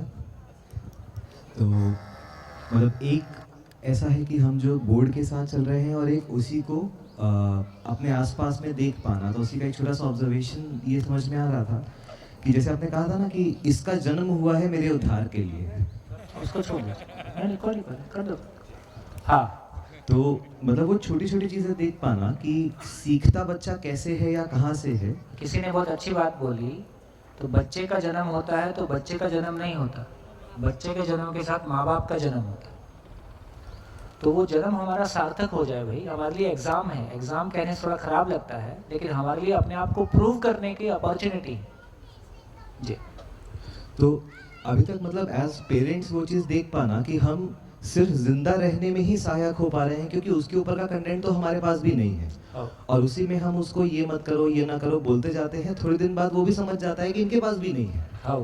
तो मतलब एक छोटा सा इंसिडेंस अभी वही मुझे ध्यान आया, जिसमें ध्यान गया कि परसों हम लोग ऐसे ही कार में निकलने गए थे, तो हम लोग 7 लोग थे, तो हमने डिक्की खोल के हम पीछे डिक्की में बैठ गए और हमने बोला अरे देखो हवा चल रही है, कितना मज़ा आ रहा है। अब आज इसने वही काम किया, इसने बोला कि मैं ना गेट खोल के ट्राई करके देखूंगा। अब मैं मना करने की कितनी कोशिश कर लूँ, मैं नहीं मानूंगा, मेरे को गेट खोल के देखना है क्योंकि मज़ा आता है। अब मैं बोलूँ ये गेट खोल के देखने का मज़ा कैसे आ रहा है? तो ये चीज़ कनेक्ट हुई कि क्योंकि हमने 2 दिन पहले खुद ही गेट खोल के उसको किया था, अब हम वो काम कर रहे हैं पर इसको मना करने की कोशिश कर रहे हैं, तो वो होना है नहीं। तो वहाँ पे कहीं पे इस चीज़ पे ध्यान जाता है कि मतलब सिर्फ अगर मैं उसको मतलब सिर्फ उसको पढ़ लेने से कुछ हो जाएगा वैसा नहीं है। जब तक वो जीने में नहीं आएगा, मुझ में नहीं आएगा, तब तक मैं उसको ट्रांसफ़र कर पाऊँ वो पॉसिबल लग नहीं रहा। बिल्कुल बढ़िया, बहुत बढ़िया। और बोलिए।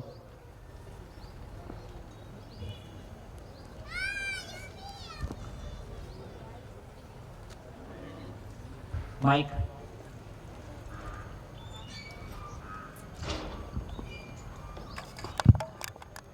स्वयं में समझकर परिवार में तृप्ति पूर्वक स्वयं की तृप्ति में समाधान से मैं व्यवहार करता हूँ। लेकिन मेरे साथ जो मेरा बच्चा है वो भी अनेक शरीर यात्रा करके आया है, तो ऐसा ज़रूरी है कि वो मेरी बात मान जाएगा या मैं जो समझ से ही आचरण कर रहा हूँ? देखिए, बढ़िया सूत्र है कि सच्चाई का कोई विरोध कर सके ऐसी ताकत इंसान में है ही नहीं, लेकिन स्वीकार कर सके। विरोध तो चलो वो तो मैं मानता हूँ, वो अलग बात है। यस, है ना। स्वीकार करने का मतलब है कि उसकी अभी वर्तमान की आदतें, उसका अपना संस्कार, तो मशीन ऑन ऑफ नहीं है ना। सुनेगा, सोचेगा, उसको वो टाइम दिया जाए। ऐसा हम अपेक्षा भी क्यों करें कि वो स्वीकार करे? It will take time, it will take time. हमने भी टाइम लिया है। नहीं वही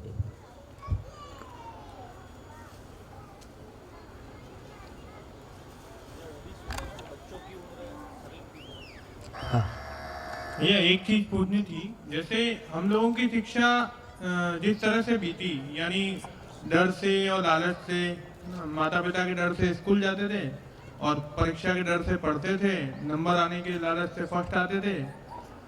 तो ये शिक्षा की ये जो पद्धति डेवलप हुई, अब नई तो कोई हो नहीं गई, बच्चे आ गए, अगली पीढ़ी।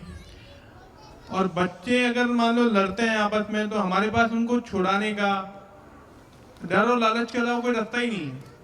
थोड़ा बहुत लड़ने भी दो, ऐसे भी क्या, क्यों इतनी जल्दी छुड़ाते?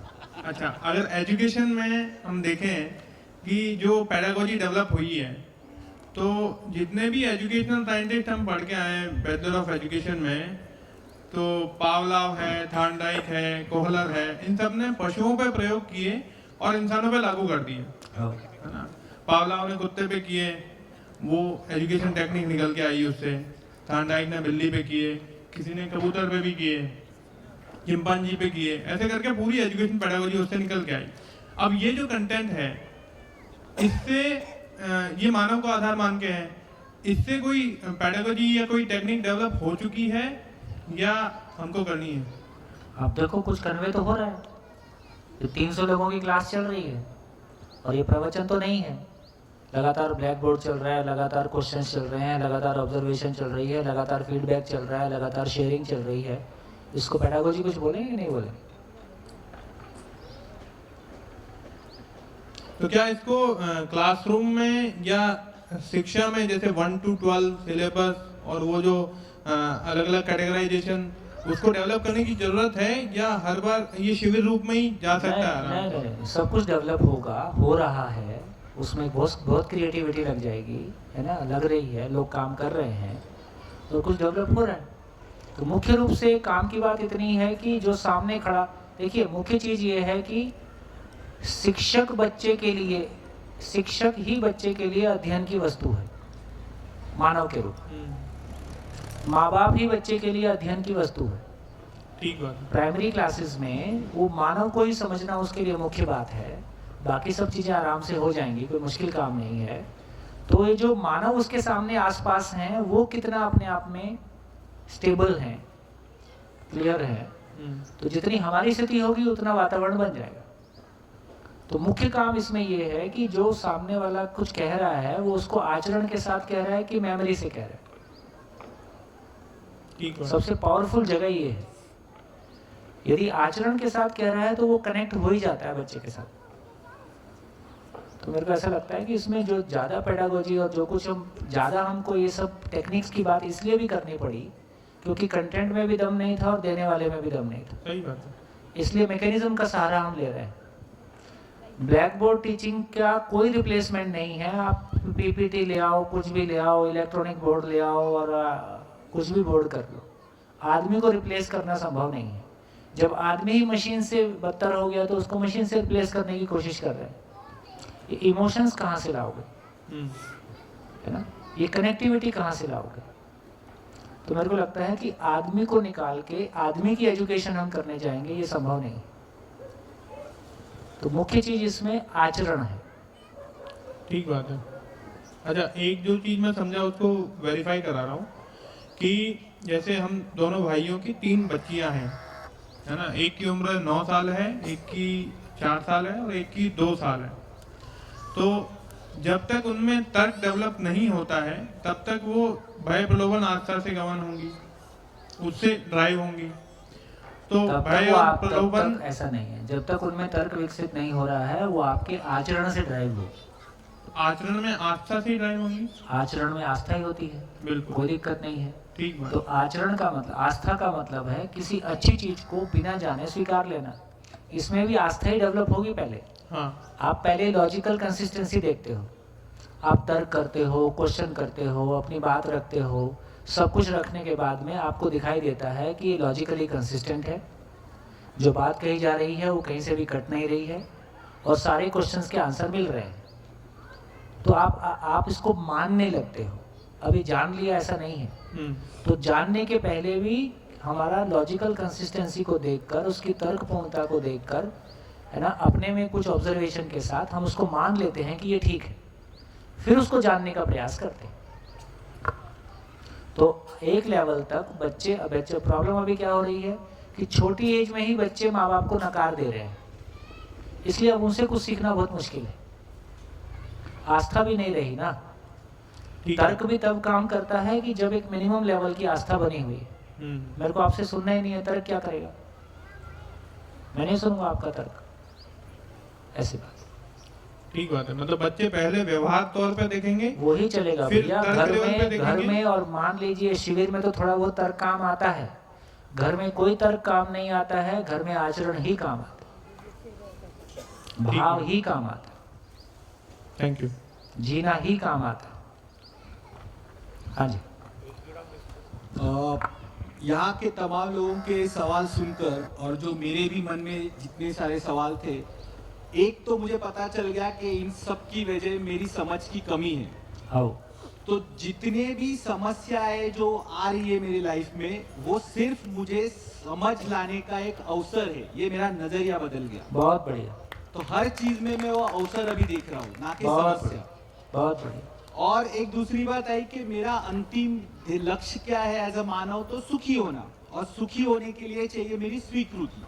तो अभी मैं उस हर चीज को जिससे मैं दुखी हो रहा था, या वो हर संबंध को, हर व्यक्ति को जिससे मैं दुखी हो रहा था, उसमें अभी एक स्वीकृति का भाव आने लग गया है, जिससे मुझे ही बड़ा सुकून मिल रहा है, बहुत आनंद मिल रहा है। और थैंक यू। और जो रही बात या अभी जो चल रही है, बच्चे जो आचरण करते हैं, सवाल पूछते हैं, क्योंकि मैं एक ऐसे बच्चा था, मेरी माँ बैठी है, मैंने ताउम्र अभी तक हर दिन हर चीज के लिए उनसे सवाल पूछा है, और एक भी बात उनकी मतलब 99% मानी नहीं होगी। तो उनको मैं अभी यही बता रहा था कि ये कोई आपके प्रति मेरा अपमान करने का उद्देश्य नहीं था। ये था कि मुझे आप जो भी बताओ, अगर उसका हल देते हो, उसका सॉल्यूशन लॉजिकल ये देते हो कि ये क्यों क्या, तो मैं करने को राजी हूँ। लेकिन अगर आप बोलते हो नहीं, सिर्फ आपको करना है और आप नहीं करोगे, या आपको एक्चुअली क्या है कि ये दो पीढ़ी में, इसी को जनरेशन गैप बोलते हैं। एक पीढ़ी थी जो आस्था से मानती आई थी। एग्जैक्टली। अब एक पीढ़ी है जो हर बात पे तर्क चाहती है। तो आस्था की मनोभूमि पे अब तर्क वाला मामला, दोनों की कंपैटिबिलिटी, दो सॉफ्टवेयर अलग अलग है, बराबर, दोनों में आपस में कंपैटिबिलिटी नहीं है। और तर्क की मानसिकता पे आस्था के प्रयोग अब संभव नहीं है। तो इसलिए जनरेशन गैप है। तो आप इसको ये भी समझ के चलें कि भाई इनका अब हम दोनों अब अभी समझे नहीं है दोनों, राइट, तो भी एक कंपैटिबिलिटी बन गई, तो भी एक दूसरे का सम्मान बन जाएगा। यस, बेसिकली सारे क्वेश्चन खत्म हो गए। और ये एक ऐसा प्लेटफॉर्म है जहां दुनिया जहां से आप कहीं से भी क्वेश्चन लाओ, आपको आंसर मिलेगा। एग्जैक्टली, वही, कहीं से भी ले आओ। तो एक ऐसा तरीका जहां ये कहा जा रहा है कि जो भी कुछ कहा जाए वो आपको मानना नहीं है, और आप कोई चीज को नकार नहीं पाओगे। इससे बढ़िया और क्या हो सकता है? इससे बढ़िया पेडागोजी और क्या हो सकती है? सो इसलिए दिल से आपको बहुत बहुत धन्यवाद। दिल से आदरणीय नागराज जी को धन्यवाद दीजिए, उनको भी, कि उनके माध्यम से कोई ऐसा काम हो गया कि हम लोग को बोलने का हिम्मत पड़ गया। यस, नहीं तो भैया उम्र के साथ साथ ना जुबान बंद होती है। राइट। नहीं, और सच्ची में ये मंच, ऐसा मंच और कहीं नहीं है। बाकी सब जगह पे सभी विषयों का बड़ा मतलब ना बात करते हैं, लेकिन ये जो फैमिली मंच आपने ये दिलाया है, ये अभी तक तो कहीं नहीं दिखा। अगर ऐसे हो जाए तो समस्या ही ना रहे। अब आप और क्या करोगे? यही करोगे? यही करेंगे। यस। और क्या? Thank you. बढ़िया। हाँ जी, बाला साहब बहुत देर से। एक मिनट, एजुकेशन से हूँ करके हाँ थोड़ा सा प्लीज। अभी इनका जो क्वेश्चन था हमारे भाई साहब का, तीनों भाई उनके लड़के लड़कियाँ, तो सीखने की प्रोसेस जो होती है कि कोई भी बच्चा जिंदगी में आप क्या कहते हो ये सीखता नहीं, लेकिन आप क्या करते हो इससे ज़्यादा सीखता है। बच्चों का जो माध्यम है सीखने का, वो शब्द नहीं होते, कृति होती है। धन्यवाद सर। चलो इस बात को गांठ बांध लो भाई कि बच्चों का सीखने का माध्यम शब्द नहीं है, कृति है। जैसा हम कर रहे हैं उसको कॉपी कर देते हैं। हाँ जी सर, ये सत्य वाली बात थोड़ा और समझाइए। ये अभी आगे आएगी, इसलिए अभी थोड़ा छेड़ के छोड़ दिया है। ठीक है सर, अभी उभय तृप्ति की बात हुई, मतलब दोनों तृप्त हो जाए, मतलब हमारे से अलावा किसी के साथ न्याय और फैसला, तो हम खुद के साथ भी न्याय और फैसला करते हैं। हाँ करते, खुद में भी एक न्यायालय है। बिल्कुल, हर समय लगा ही रहता है। कुछ गलती करते हैं, रियलाइज होता है तो खुद को पनिशमेंट देते हैं। बिल्कुल। ओके। वही सबसे बड़ा न्यायालय। वो न्यायालय खुलने के बाद धरती के सारे न्यायालय बंद हो जाए। खुद के अंदर का न्यायालय खुल जाए, इतना ही तो काम है। इसलिए स्वनिरीक्षण। सर एक शेयरिंग और फिर एक क्वेश्चन है। तो कल के मैंने अपने अंदर ऑब्जर्व किया कि ये जो चीज़ें समझ के जो बाय डिफ़ॉल्ट जो lust for food, lust for other bodies and lust for everything खत्म हो गई, बहुत कम हो गई तृप्ति। देखा, ये देखो, फिर से बोलो।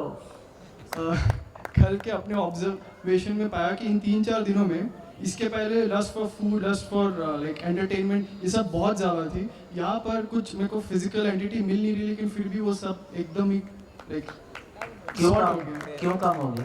क्योंकि आई थिंक वो फिजिकल के थ्रू मैं कुछ ऐसा पाने की कोशिश कर रहा था जो इन्फिनिट है, अब वो समझ के थ्रू शायद मिल रहा है, तो वहाँ पर ध्यान चला गया, एनर्जी भी शायद वहाँ जा रही है।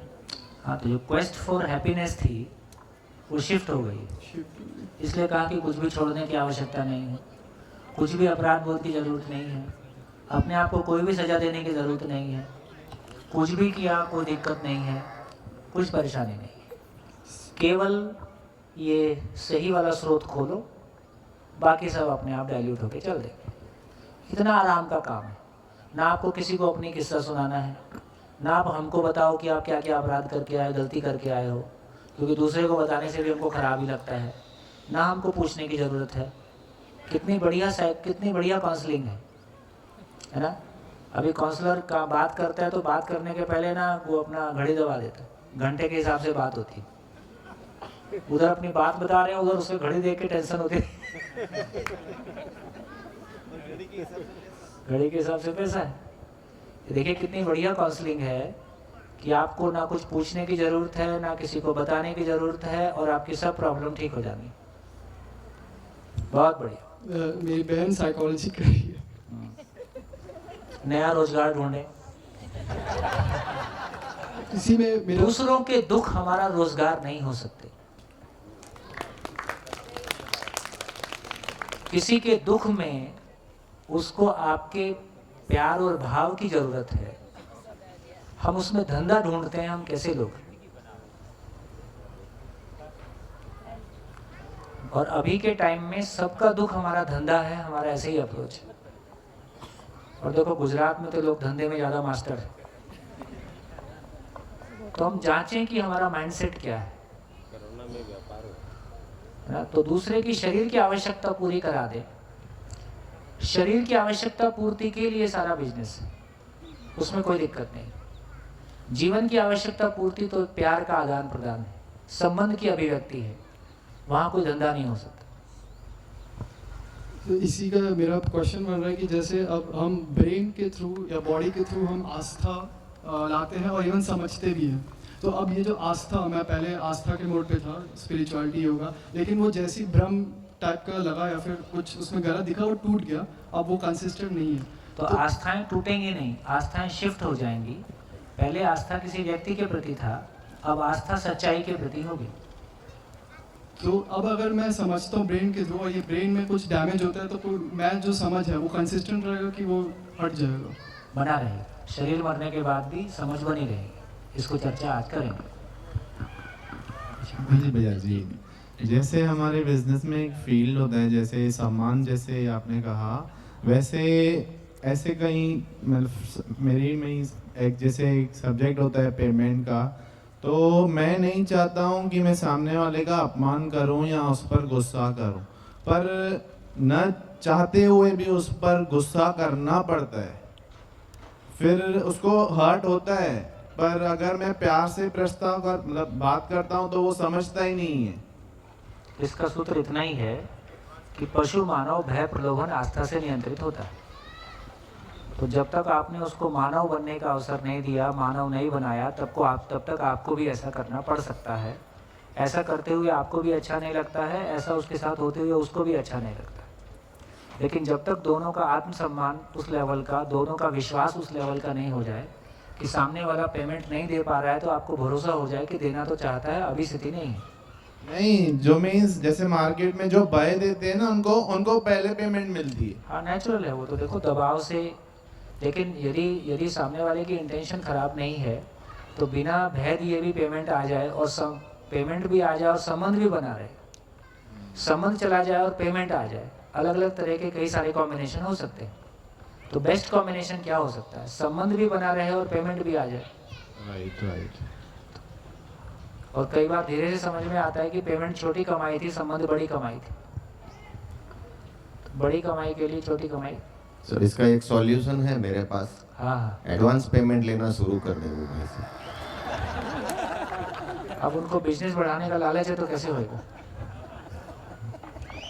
भैया एक बात यहाँ पे। हाँ जी, यहाँ पे कैसा था कि आस्था और तर्क दो बात हो गई।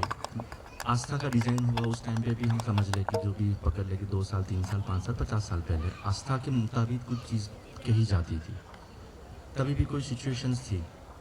अब आस्था वो नहीं प्रूव कर पा रही है, तब हमें तर्क की सहारा ले रहे हैं। तो क्या पहले तर्क नहीं था?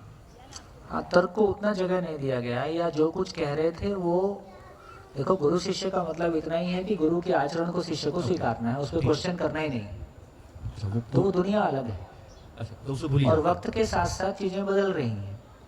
अब हम उस युग में आ गए हैं जहाँ तर्क पूर्वक भी चीजों को जांचेंगे, तर्क पूर्वक जांच के गुरु के प्रति आस्था बनेगी तो उसको स्वीकारेंगे ही। तो गुरु के प्रति आस्था अब नहीं रहेगी ऐसा नहीं है, लेकिन थोड़ा सा वो फैल गया। ठीक है, तो अभी तर्क को हमें ज़्यादा तवज्जो देने की ज़रूरत नहीं है, क्योंकि तर्क वो मैन टू मैन वेरी करता है। किसी व्यक्ति को अभी हम एजुकेशन का हमारा सिस्टम है, उसमें तो हम जो तर्क है वो चीज़ों को यूनिवर्सल की तरफ ले जाता है। यदि तर्क नहीं है तो आपके पास जैसे कितने माँ बाप इस सभा में ऐसे हैं जो ये महसूस करते हैं कि हमारे पास कोई अच्छी बात है पर उसको हम अपने बच्चों तक नहीं पहुंचा पाते। कितने माँ बाप ऐसे हैं जो ऐसा महसूस करते हैं कि हमारे पास कुछ अच्छी चीज़ें हैं, लेकिन हमारे जैसे अभी इन्होंने कहा पीछे कि माँ ने जो कुछ कहा, यदि माँ कुछ सही बात भी कह रही है, माता पिता कुछ सही बात भी कह रहे हैं, लेकिन उसके पास लॉजिक नहीं है, तो आप इसलिए सस्पेंड कर देते हो कि आपके पास उसका लॉजिक नहीं है। मतलब तो मेरे को लगता है कि हाँ, तो समझने के लिए तर्क की आवश्यकता है, समझाने के लिए तर्क की आवश्यकता है ना। तो तर्क अपने आप में उपयोगी चीज है यदि सब तक पहुंचाना है। समझ गया। तर्क हमको यूनिवर्सलिटी देता है, ये तो कोई मानेगा कोई नहीं मानेगा।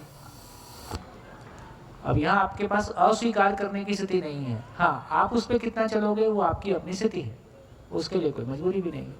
बढ़िया, और कुछ हो गया? चलूं आगे। लास्ट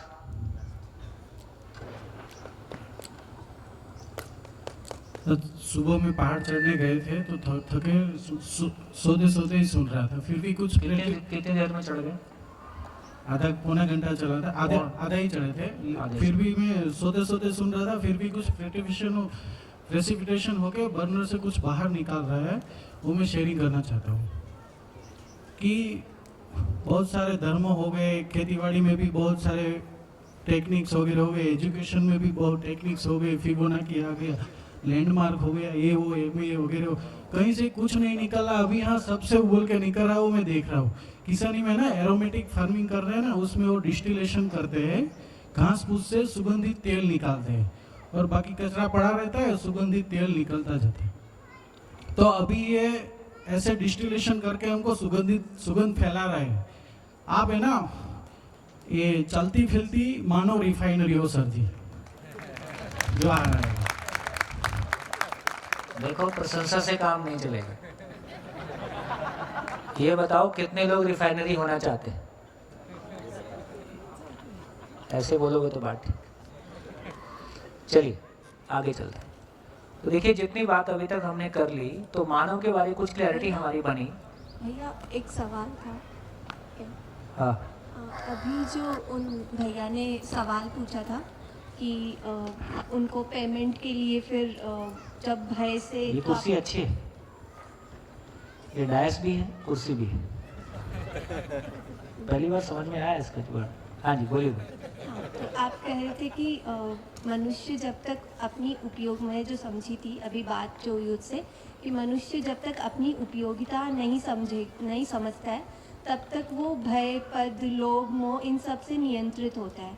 लेकिन अगर दूसरा जो व्यक्ति है, जैसे वो भैया है, तो अगर वो जीने के उस पे है, तो क्या वो उन चीज़ों से कंट्रोल करना कंटिन्यू करेंगे या फिर कैसे वो करेंगे? क्योंकि जब तक हम समझदार नहीं हैं, सामने वाला भी समझदार नहीं है, तब तक ये सब करना आपकी मजबूरी है। आप चाहोगे नहीं चाहोगे, ये सब करना ही पड़ेगा। पर फिर उससे अप्रभावित हम कैसे? आप प्रभावित नहीं रहेंगे, और आप प्रभावित अपनी गलतियां करें और आप प्रभावित रह जाए, ऐसा होने की जरूरत भी नहीं है। ये गलतियां ही बताएंगी कि इसको ठीक करने की, ये दुख ही बताएगा कि इसको ठीक करने की जरूरत है। तो समझदार होने का सूत्र है, ज्यादा पीड़ा जल्दी राहत। तो इसके लिए करना क्या होगा? जितने आप, तो मेरी शुभकामनाएं हैं कि आप लोग पीड़ित हों अपने अधूरेपन के लिए, संसार के अधूरेपन के लिए, उससे मुक्ति के लिए आपके भीतर वो दर्द जगेगा, वो आवश्यकता जगेगी। किसी चीज़ की आवश्यकता है तो उपलब्धि है, किसी चीज़ की आवश्यकता नहीं है तो उपलब्धि भी क्या है? पेट में दर्द है तो ना डॉक्टर के पास जाऊंगा। तो शुभकामनाएं। पर भैया, जैसे इसमें एक बात और निकल के आएगी, जैसे जो जिसके पास होता है वो उसी को बांटता है। तो जैसे आपको, मतलब आपने कहा कि पशु मानव होगा तो आपको उसके साथ भय, प्रलोभन, आस्था से ही व्यवहार करना और ऐसा करके आप दुखी होते रहेंगे। हाँ, यही क्वेश्चन था। यही क्वेश्चन। हाँ जी। तो मेरा ये प्रश्न था कि काफ़ी लोग हमसे काफ़ी उम्मीदें रखते हैं, बट पर्सनली हम वो फुलफिल नहीं कर पाते, तो रिलेशनशिप में काफ़ी कॉन्फ्लिक्ट्स आता है। तो उससे कैसे? पहले ये सोचो कि आप उम्मीद रखने लायक लोग हो कि नहीं हो। आपसे जब कोई उम्मीदें रखता है और यदि वो उम्मीदें पूरी हो सके तो आपको कैसा लगेगा? अच्छा लगेगा। तो इतना ही करना है कि या तो वो उम्मीदें गलत हैं या वो उम्मीदें सही हैं। यदि वो उम्मीदें सही हैं तो उनको पूरा करने की योग्यता अपने में कैसे विकसित किया जाए, उस पर काम किया जाए। योग्यता पूरा, उम्मीदें पूरा ना करने से आपको भी तो खराब लगता है। आप भी तो यही चाहते हो कि हम उम्मीदों, उतनी उम्मीदें नहीं, उससे बड़ी उम्मीदों को भी पूरा करें। कौन छोटी उम्मीदों में सिमटना चाहता है? पर हमारी कैपेबिलिटी को कैसे बढ़ाया जाए, उतना ही तो सोचना है। और सही जगह आ गए हो। भैया, जैसे दीदी ने कहा, तो उसमें दोनों का समझदार होना जरूरी है। एक इसलिए मेरे सुख पूर्वक जीने के लिए, मेरे सुख के प्रमाण के लिए दूसरे का समझदार होना मेरी जरूरत है। इसलिए आप लोग का समझदार होना मेरी जरूरत है। इसलिए ये सब कर रहा हूं। मेरी खुशी के लिए ऐसा कर रहा हूं। बस इतना होने से काम बहुत आसान हो जाता। हाँ जी, हो गया। माइक।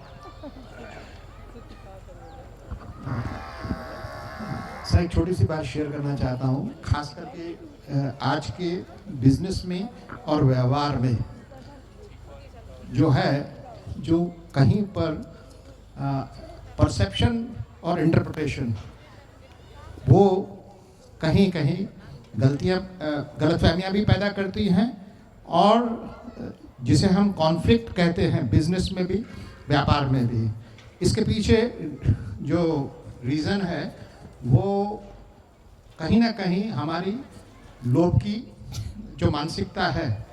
तो जब हम किसी के साथ डील करने जाते हैं, ये मैंने मेरे में महसूस किया बहुत बढ़िया कि मैं तो ये समझता हूँ कि मैंने उसे वो बात कह दी, और व्यापार में चाहे वो पेमेंट टर्म्स की बात हो, उसकी क्वालिटी की बात हो, मैं क्या दूंगा तू क्या पाएगा, तो मैंने महसूस किया है कि व्यापार में स्पेशली ये बहुत बड़ी गलतफहमी पैदा करती है। और फिर मेरा परसेप्शन ये होता है कि मैंने तो इसे कम्युनिकेट कर दिया था, और सामने वाले का इंटरप्रिटेशन ये होता है कि नहीं आपने मुझे ये, मैं समझा नहीं, और ये वैसा वर्षा भी होता है। तो अगर उसे, मेरी योग्यता इसमें है कि मैं अपनी बात पूरी समझाऊं, और वो समझ गया है कि नहीं, इसकी जिम्मेदारी मेरी है कि मैं अश्योर करूं कि वो जो मैं कहना चाहता हूं वो समझ पाया कि नहीं, तो कन्फ्लिक्ट नहीं होगी। बहुत बढ़िया, थैंक यू। कैसा लगा? काफी काम की बात है ये, बाहर ही नहीं घर में भी काम आती। इसलिए दोनों के बीच में क्या कम्युनिकेशन हुआ तो सामने वाले से लौट के पूछ सकते हैं, अभी बताओ मैंने क्या बोला। नहीं तो आप कुछ बोल दिए, वो कुछ और समझ गया। ये प्रॉब्लम घर में भी आती है, बाहर भी आती है, शिविर में भी आती है। शिविर में तो मैं समाधान बोलते रहता हूँ, आप कुछ और समझ लेते। इसको सर कंफर्मेशन रिसीप्ट कहते हैं बिजनेस की भाषा में। आपका अच्छा, हाँ ठीक है। देखिए यही सब चीजें हैं जिसको हम कह रहे हैं कि यदि मानव वाले पार्ट पे हमारा जितना ध्यान चला जाता है उतनी हमारी समस्याएं कम हो जाती है। एक मानव के रूप में मेरी समझ हो गई तो मेरे को यदि अपनी आवश्यकताओं का निर्धारण हो गया तो अनावश्यक लोभ, अनावश्यक लालच की वजह से जो मैं बहुत सारा फैला दिया हूँ, हो सकता है मैं उसको नहीं फैलाऊंगा, हो सकता है बहुत सारी जगह में बच जाऊंगा।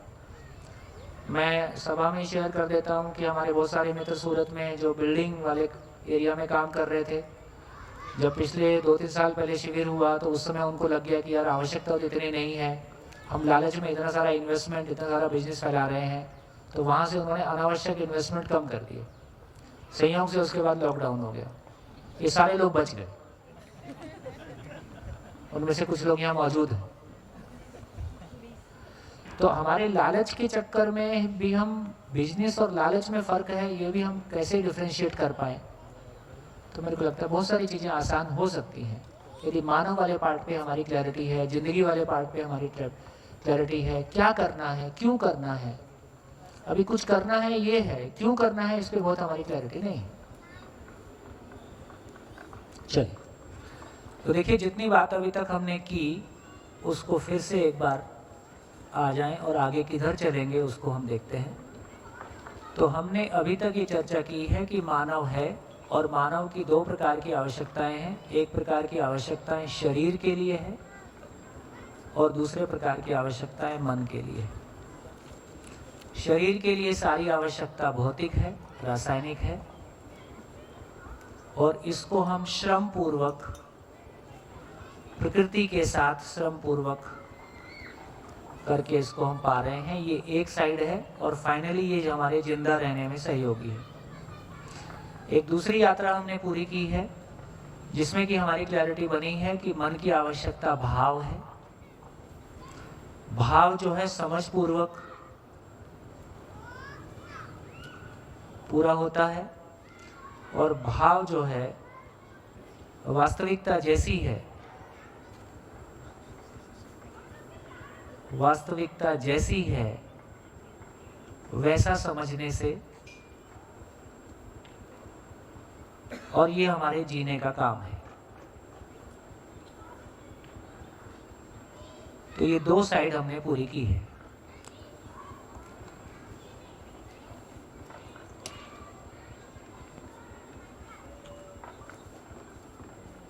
आप सभी कुछ लिखें ऐसा जरूरी नहीं है, लेकिन मैं समराइज करने के हिसाब से लिख देता हूँ। आप उतना ही लिखें जितना आपके समझने में सहयोग हो। हमारी पुरानी आदत है नोट्स बनाने की, और अधिकांश लोग नोट्स बना के कॉपी भी हॉल में छोड़ देंगे। जिन लोगों को कॉपी छोड़नी होती है ना, वो नाम भी नहीं लिखते।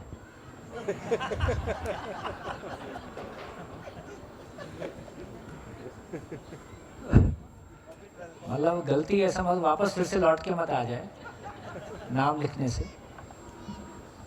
काफ़ी जिम्मेदारी से लोग काम कर रहे हैं। हाँ जी, तो ये क्लैरिटी बन गई। पीछे लोगों को बोर्ड पे लिखा हुआ दिखता है, लास्ट में नहीं दिखता है। अरे तो आपके लिए लगवाया, इतना बड़ा महाराज कैसे कर रहे हो? आप दिखता है?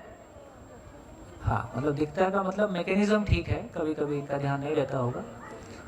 तो ये बात आप दिख रहा है, तो इतनी बात हमने की है। अब देखिए, ये भी हमारी क्या क्या क्लैरिटी बनी है। ये भी हमारी क्लैरिटी बनी है कि शरीर की आवश्यकता से मन की आवश्यकता पूरी होती है। शरीर की आवश्यकताओं से मन की आवश्यकता पूरी कर सकते हैं? कितने लोग बोल रहे हैं पूरी कर सकते हैं कि नहीं कर सकते हैं? नहीं कर सकते हैं। कितने लोग सहमत हैं इस बात से? शरीर की आवश्यकता से मन की आवश्यकता का कोई रिलेशन नहीं है, ये दो अलग दुनिया है। और मन की आवश्यकता से शरीर की आवश्यकता पूरी कर सकते हैं? होती है? होती है? अरे मैं तो कैसे नहीं रहता, समझदार हो गए। ठंड लगेगी नहीं लगेगी? खाने की भूख लगेगी नहीं लगेगी? अच्छा, भूख नहीं लगेगी, शरीर मर जाएगा, आप प्रभावित नहीं होगे। ऐसा बात करते हो? यही अतिवाद बहुत सारा हमने किया हुआ है। ये जीने की जगह नहीं बन रही है इसकी वजह से। ये इसका ओवर इवैल्यूएशन है। तो इसके ये समझ में आया कि मैं समझदार हो जाऊंगा, मेरा भाव और विचार स्टेबल हो जाएगा, मेरे भीतर भूतकाल की पीड़ा, वर्तमान से विरोध, भविष्य की चिंता नहीं होगी, मेरे भीतर कोई भय और अभाव नहीं होगा, तो उसके बाद भूख लगेगी कि नहीं लगेगी? और मैं समझदार हो गया हूँ और मैं थाली की कल्पना करूंगा, थाली मेरे सामने आ जाएगी। ऐसा होगा? ऐसा होगा? और मैं गाड़ी की कल्पना करूंगा, गाड़ी खड़ी हो जाएगी। ऐसा होगा? ऐसा नहीं होगा। तो समझदार होने के लिए, समझदार होने के बाद भी थाली और गाड़ी के लिए क्या करना होगा? कोई श्रम ही करना होगा। तो इससे ये समझ में आया, थाली और गाड़ी किसी को भी मिले, कोई तो उसके लिए उत्पादन कर ही रहा है। चाहे मैं एक सन्यासी हूं, चाहे मैं एक साधु हूं, चाहे मैं एक बीमार हूं, यदि मैं खाना खा रहा हूं तो किसी ने श्रम पूर्वक पैदा किया है, इसलिए उपलब्ध हुआ है। मेरे बोलने से ना थाली बनती है ना गाड़ी बनती है। तो मेरे बोलने से गर्म हवा निकलती है ना? और जो बोल रहा हूं उसमें कोई शब्द है, शब्द में कोई मीनिंग है, मीनिंग में कोई वास्तविकता है, वो आप तक पहुंच जाती है तो आपको आराम मिलता है, नहीं पहुंचती है तो गर्म हवा है। इससे ये क्लैरिटी बनी कि शरीर की आवश्यकता से इसको बोल रहे हैं सुख,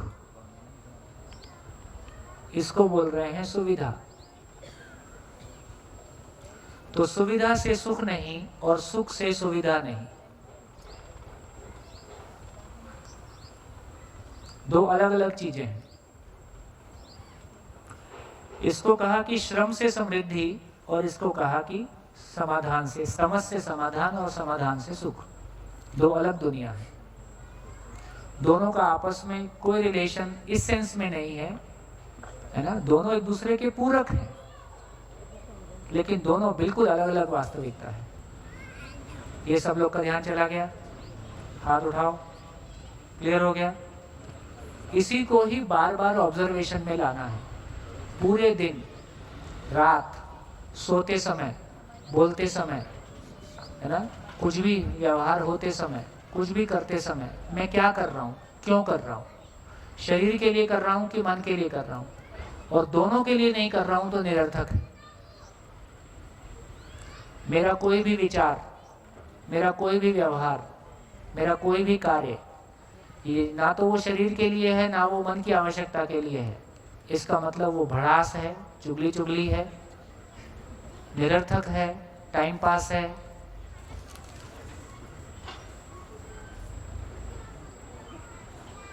ठीक हो गया? ऐसा करना है आपकी चॉइस है, जिंदगी आपकी है, इसमें किसी को क्या दिक्कत है? तो किसी को रोकने के लिए नहीं बोल रहा हूँ। आपको जो करना है, आपकी जिंदगी है, आपकी चॉइस है, लेकिन आपको पता रहे कि मैं क्या कर रहा हूँ, क्यों कर रहा हूँ। तो इससे हमारी ये क्लैरिटी बनी, इसका मतलब शरीर बिल्कुल एक अलग रियलिटी है और मन एक अलग रियलिटी है। शरीर कहाँ से बन रहा है? शरीर माता पिता के संयोग से माँ के गर्भ में बन रहा है, इसमें कोई दिक्कत नहीं है। पशु में भी बनता है, मानव में भी बनता है। लेकिन मन कहाँ बन रहा है? मन कहाँ से आता है? मन क्या चीज है? यहां से एक नया चैप्टर खोल रहे कि फिर ये मन चीज क्या है, क्या नहीं है, पहले ये समझ लेते हैं। अब मन अपने आप में अकेला नहीं है, वृत्ति उसके साथ है, चित्त उसके साथ है, ऐसा कुछ कुछ उसके साथ है। इसलिए उसको एक दूसरा नाम दे देते हैं। मन बोलने की बजाय मैं है, मैं हूं। तो दो चीजें बहुत क्लियरली हैं। एक तो मैं हूं जो समझना चाहता हूं और समझ के सुखी होना चाहता हूं, और दूसरे को भी अपनी समझ को मल्टीप्लाई भी करना चाहता हूं। ये अलग है, ये मैं हूं। फिर मेरा शरीर है। अब धीरे धीरे इस पे चर्चा करके हम आगे चलने की कोशिश करते हैं। जैसे मेल और फीमेल कौन है? मैं हूं कि शरीर है? मैं मेल हूं कि मेरा शरीर मेल है? कैसे पता? मैं मेल नहीं हूं या मैं फीमेल भी नहीं हूं, मैं तो मैं हूं। इसको कैसे पहचाने? बोलिए।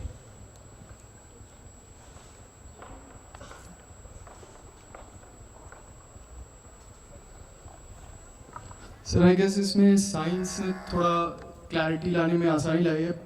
अभी जेंडर चेंज किया जा सकता है, मेल फीमेल बन सकता है, फीमेल मेल बन सकता है, लेकिन वो मैं का एहसास अरे नहीं हो सकता भाई, ये कहाँ तुम लोग बॉडी के लेवल पे, बॉडी के लेवल पे आप मैकेनिकली कुछ कर रहे हो, है ना। उसके आधार पे कोई एक फीमेल जो है वो इतना मेल हो गया कि वो, है ना, प्रजनन के लिए वो बच्चा पैदा करने में समर्थ हो जाएगा, उसका पूरा सिस्टम जनरेट आपने कर दिया, ऐसा नहीं है। ये बहुत ही पटांग सा काम हो गया है। चीज़ों की क्लैरिटी ना होने की वजह से इस पे बात करेंगे और हम बहुत विस्तार से बात कर सकते हैं, अभी नहीं करेंगे। लेकिन वो हम मैकेनिकली कुछ कर रहे हैं, है ना।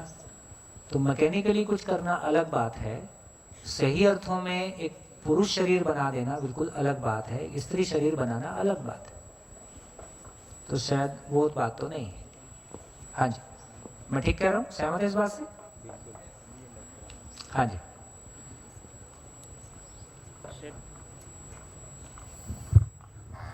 शरीर और मन दोनों भिन्न है, ये बताने के लिए मेरा ही एग्जाम्पल मैं दूँ कि कोई मुझे पूछे कि तुम कौन हो, तो मैं कहूँगा कि मैं हूँ। तो पहले कोई कहेगा कि वो बताइए, तो मैं कहूँगा ये मैं खड़ा हूँ, मैं हूँ। तो पहले मैं इसे दिखाऊंगा कि मैं, यह हाथ है, मैं हूँ। तो वो बोलेगा सामने वाला कि ये तो तेरा हाथ है, तू नहीं है। मैं पैर दिखाऊंगा तो वो बताएगा कि ये पैर है। सर से पैर तक पूरी यात्रा में मैं जो सामने वालों को जो भी दिखाऊंगा वो उसका नाम देके बता देंगे, ये हाथ है, पैर है, नाखून है, सिर है, कान है। तो कहीं भी मैं दिखाई दूंगा नहीं। तो वैसे ये पता चल जाएगा कि जो दिखता है वो शरीर है। तो ये पुरुष या स्त्री जो जी दिखाई देता है वो शरीर है, और उसके बाद जो भिन्न है उसको अध्यात्म शास्त्र ने आत्मा मन जो भी कहा है तो दिखाई नहीं देता है। लेकिन हम मन और शरीर दोनों को भिन्न इस तरह बता सकते हैं। तो ऐसा भी तो हो सकता है कि मेल शरीर में मेल मन होता हो और फीमेल शरीर में फीमेल होता हो। ये भी बात है, और सूक्ष्म तरीके से देखे तो वो भी सही है। मेल पुरुष, मेल शरीर में मेल ही आत्मा, दोनों की सोच के बारे में हम देखेंगे तो दोनों की सोच कई अंशों में भिन्न ही है, इसलिए वो भी सही है। सही तो कुछ एक ही होगा, और है ही। और ज़्यादातर लोगों का अभ्यास करेंगे तो पता ही चलेगा कि उसका सोचने का जो नजरिया होता है वो पुरुष का पुरुष के हिसाब से ही होता है और स्त्री का स्त्री के हिसाब से ही होता है। इसका मतलब मैं स्त्री और पुरुष भी होता है। नहीं, ये थोड़े सूक्ष्म बात है। और मैं तो शब्द आप जो भी ढूंढ ले, पसंद कर ले, आत्मा वो आत्मा है। कोई आत्मा कहेगा, कोई जीवात्मा कहेगा, कोई मैं कहेगा, कोई मन कहेगा, लेकिन अंततः ये एक ही बात है। जी हाँ जी सर, जितना मुझे पता चल रहा है या फिर मैं मानता हूँ कि ये जो देखिए, एक रिक्वेस्ट आपसे करूंगा सभी से, जब मैं इन सब प्रश्नों को आपसे पूछ रहा हूँ तो आप बिल्कुल अपनी वर्तमान स्थिति में अपने आप को मानव महसूस करते हुए अपने ऑब्जर्वेशन से बोलें, शास्त्रों और मेमोरी से ना बोलें, है ना। सीधे सीधे मानव के रूप में अपने आप को ऑब्जर्व करें और अपनी ऑब्जर्वेशन से बोलें।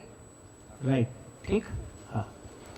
हाँ, तो जितना मेरा ऑब्जर्वेशन और मेरी समझ है कि ये जो स्त्री और पुरुष है वो मैं मानता हूँ कि सिर्फ शरीर के धरातल पर है। इट्स जस्ट रिप्रोडक्शन ऑर्गन का डिफरेंस। मान लिया, कैसे मान लें कि अब शरीर तो मेल फीमेल अलग अलग हैं, इसमें तो कोई शंका नहीं है। बराबर। ये जो मैं नाम की चीज है जिसका शरीर से कोई लेन देन नहीं है, जो गर्भ से माता पिता से पैदा नहीं होता है, तो पहले मैं के बारे में कुछ बातें बोल देता हूँ।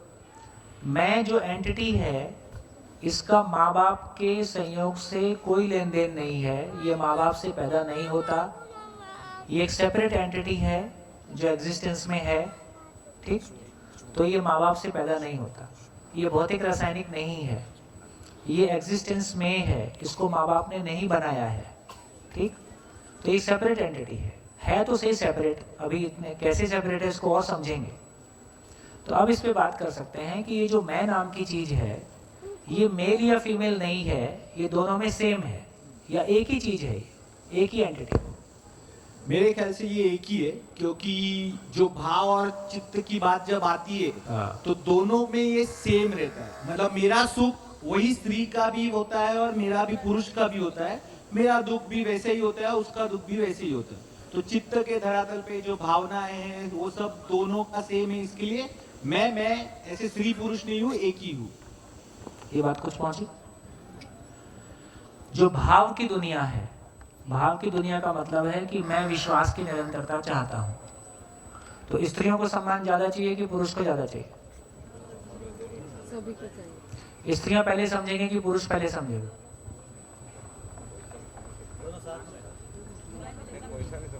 गोरा पहले समझेगा कि काला पहले समझेगा? 20 साल वाला पहले समझेगा कि 40 साल वाला? कोई जाति विशेष पहले समझेगी कि दूसरी जाति पहले समझेगी? कोई देश पहले समझेगा कि दूसरा देश पहले समझेगा?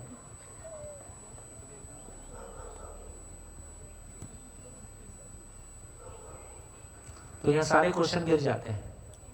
जो ध्यान देगा वो समझेगा। हाँ, ऐसा कह सकते हैं कि मन माने जो हम वैसे भी आख्यायित जैसे करते हैं, चेतन मन, सचेतन, अचेतन, ईड है, ईगो है। मतलब एक कम से कम ये क्लियर हो गया कि शरीर नहीं है, ब्रेन नहीं है, शरीर नहीं है, ब्रेन नहीं है, माँ बाप से बना नहीं है, सेपरेट कोई चीज है। लेकिन अभी चर्चा कर रहे हैं कि भाई ये जो चीज है ये एक ही टाइप की है कि दो टाइप की है, मतलब मेल फीमेल है या दोनों में एक ही है? एक ही टाइप। एक ही टाइप का कहने का मतलब है कि जितनी भी जीवनगत अपेक्षाएं हैं, विश्वास की, सम्मान की, भय मुक्ति की, अपराध मुक्ति की, झगड़ा मुक्ति की, है ना, निर्विरोध होने की, है ना, समझने की ताकत मेल में ज्यादा है कि फीमेल में ज्यादा है? दोनों में सेम है। दोनों में सेम है, असीम क्षमता दोनों में मौजूद है। तो इससे ये समझ में आता है कि जितनी भी हम जीने वाली दुनिया की जितनी बात कर रहे हैं उसमें डॉट अंतर भी दोनों में किसी में भी नहीं है, पूरे संसार के किसी भी आदमी में भी नहीं। तो जीने की दुनिया की जब हम बात करेंगे वहां दोनों में कोई डिफरेंस नहीं है। जीने की अपेक्षाओं की जब हम बात करेंगे वो दोनों में कोई अंतर नहीं है, है ना।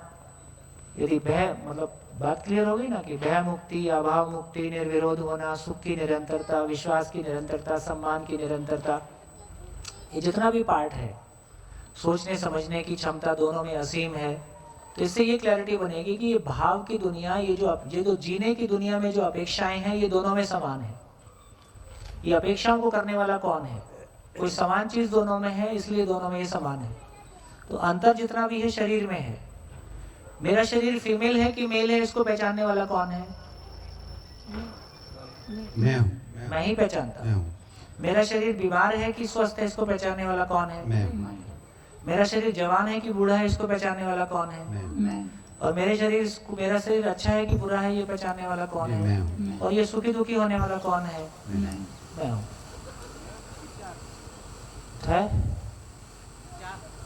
तो इसका मतलब ये हुआ कि जो मैं नाम की एंटिटी है, ये जो अपन बात कर रहे थे कि मेल फीमेल का विचार, तो मेल फीमेल का विचार भी किसमें है? वो मेरे द्वारा स्वीकृत है। जब आप सो जाते हो तो उस समय आप नींद में आप मेल होते हो कि फीमेल होते हो? पता चलता है वहाँ आपका ये मेल फीमेल का बोध टूट जाता है। एक जब बच्चा छोटा रहता है, जब तक उसको मेल फीमेल का पता नहीं रहता है, उस समय वो मेल होता है कि फीमेल होता है? उसके लिए मेल फीमेल से कोई मतलब नहीं है। वहाँ उसको मेल फीमेल से कोई मतलब नहीं है ना? और मेरे को लगता है कि ज्ञान की उन परम स्थितियों में जब आदमी शरीर के बियॉन्ड अपने आप को पहचान लेता है, वहाँ भी उसका मेल फीमेल से कोई मतलब नहीं रहता, क्योंकि वो बेसिकली मेल फीमेल है नहीं, है ना? तो अभी की क्लैरिटी से हमारा इस बात पे ध्यान चला गया कि मैं ना मेल हूं ना फीमेल हूं, ना बूढ़ा हूं ना जवान हूं, ना गोरा हूं ना काला हूं, ना हिंदू हूं ना मुस्लिम हूं। ये सब कंडीशनिंग मेरे पास है। मैं हूं, सोचने समझने की असीम क्षमता के साथ हूं, सुख की निरंतर चाहना के साथ हूं, समझने से सुखी होता हूं, और यह अस्तित्व पूरा समझने के लिए खुला है। हाँ जी સર માઇક બંધ કરી દીજો, જેમની બીજા પાસે હોય શરૂ છે એટલે અવાજ આવે છે।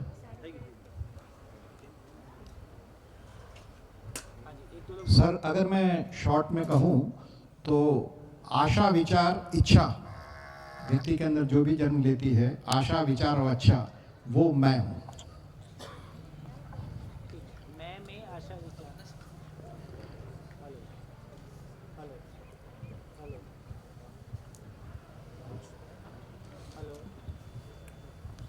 हेलो, तो हम ये कह सकते हैं कि मैं में आशा विचार इच्छा है।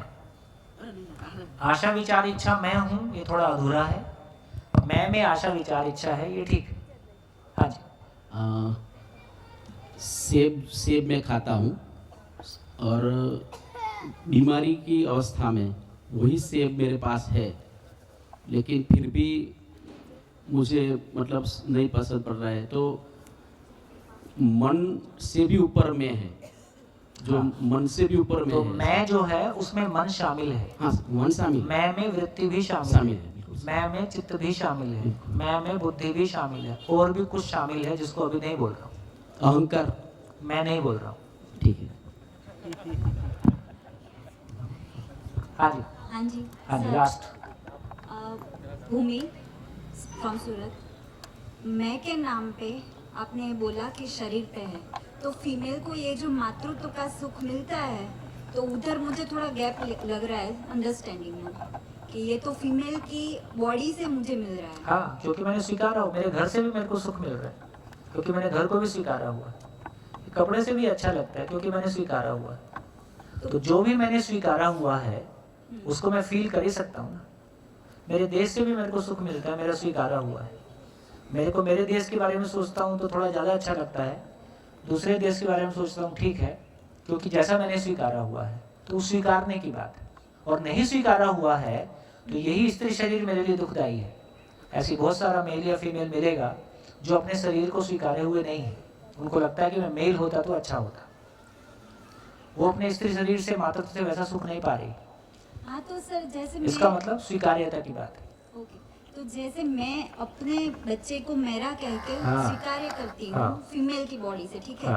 तो अगर फादर है वो भी ऐसे ही भाव से मेरे बच्चा कहता है, पर आपने कल ये बता चेतना के स्तर पे माँ के जन्म देने के आधार पे स्वीकार्यता है, चेतना साथ में है ही है, लेकिन पिता में जो है स्वीकार्यता है वो चेतना के आधार पे है, समझ के आधार पे है।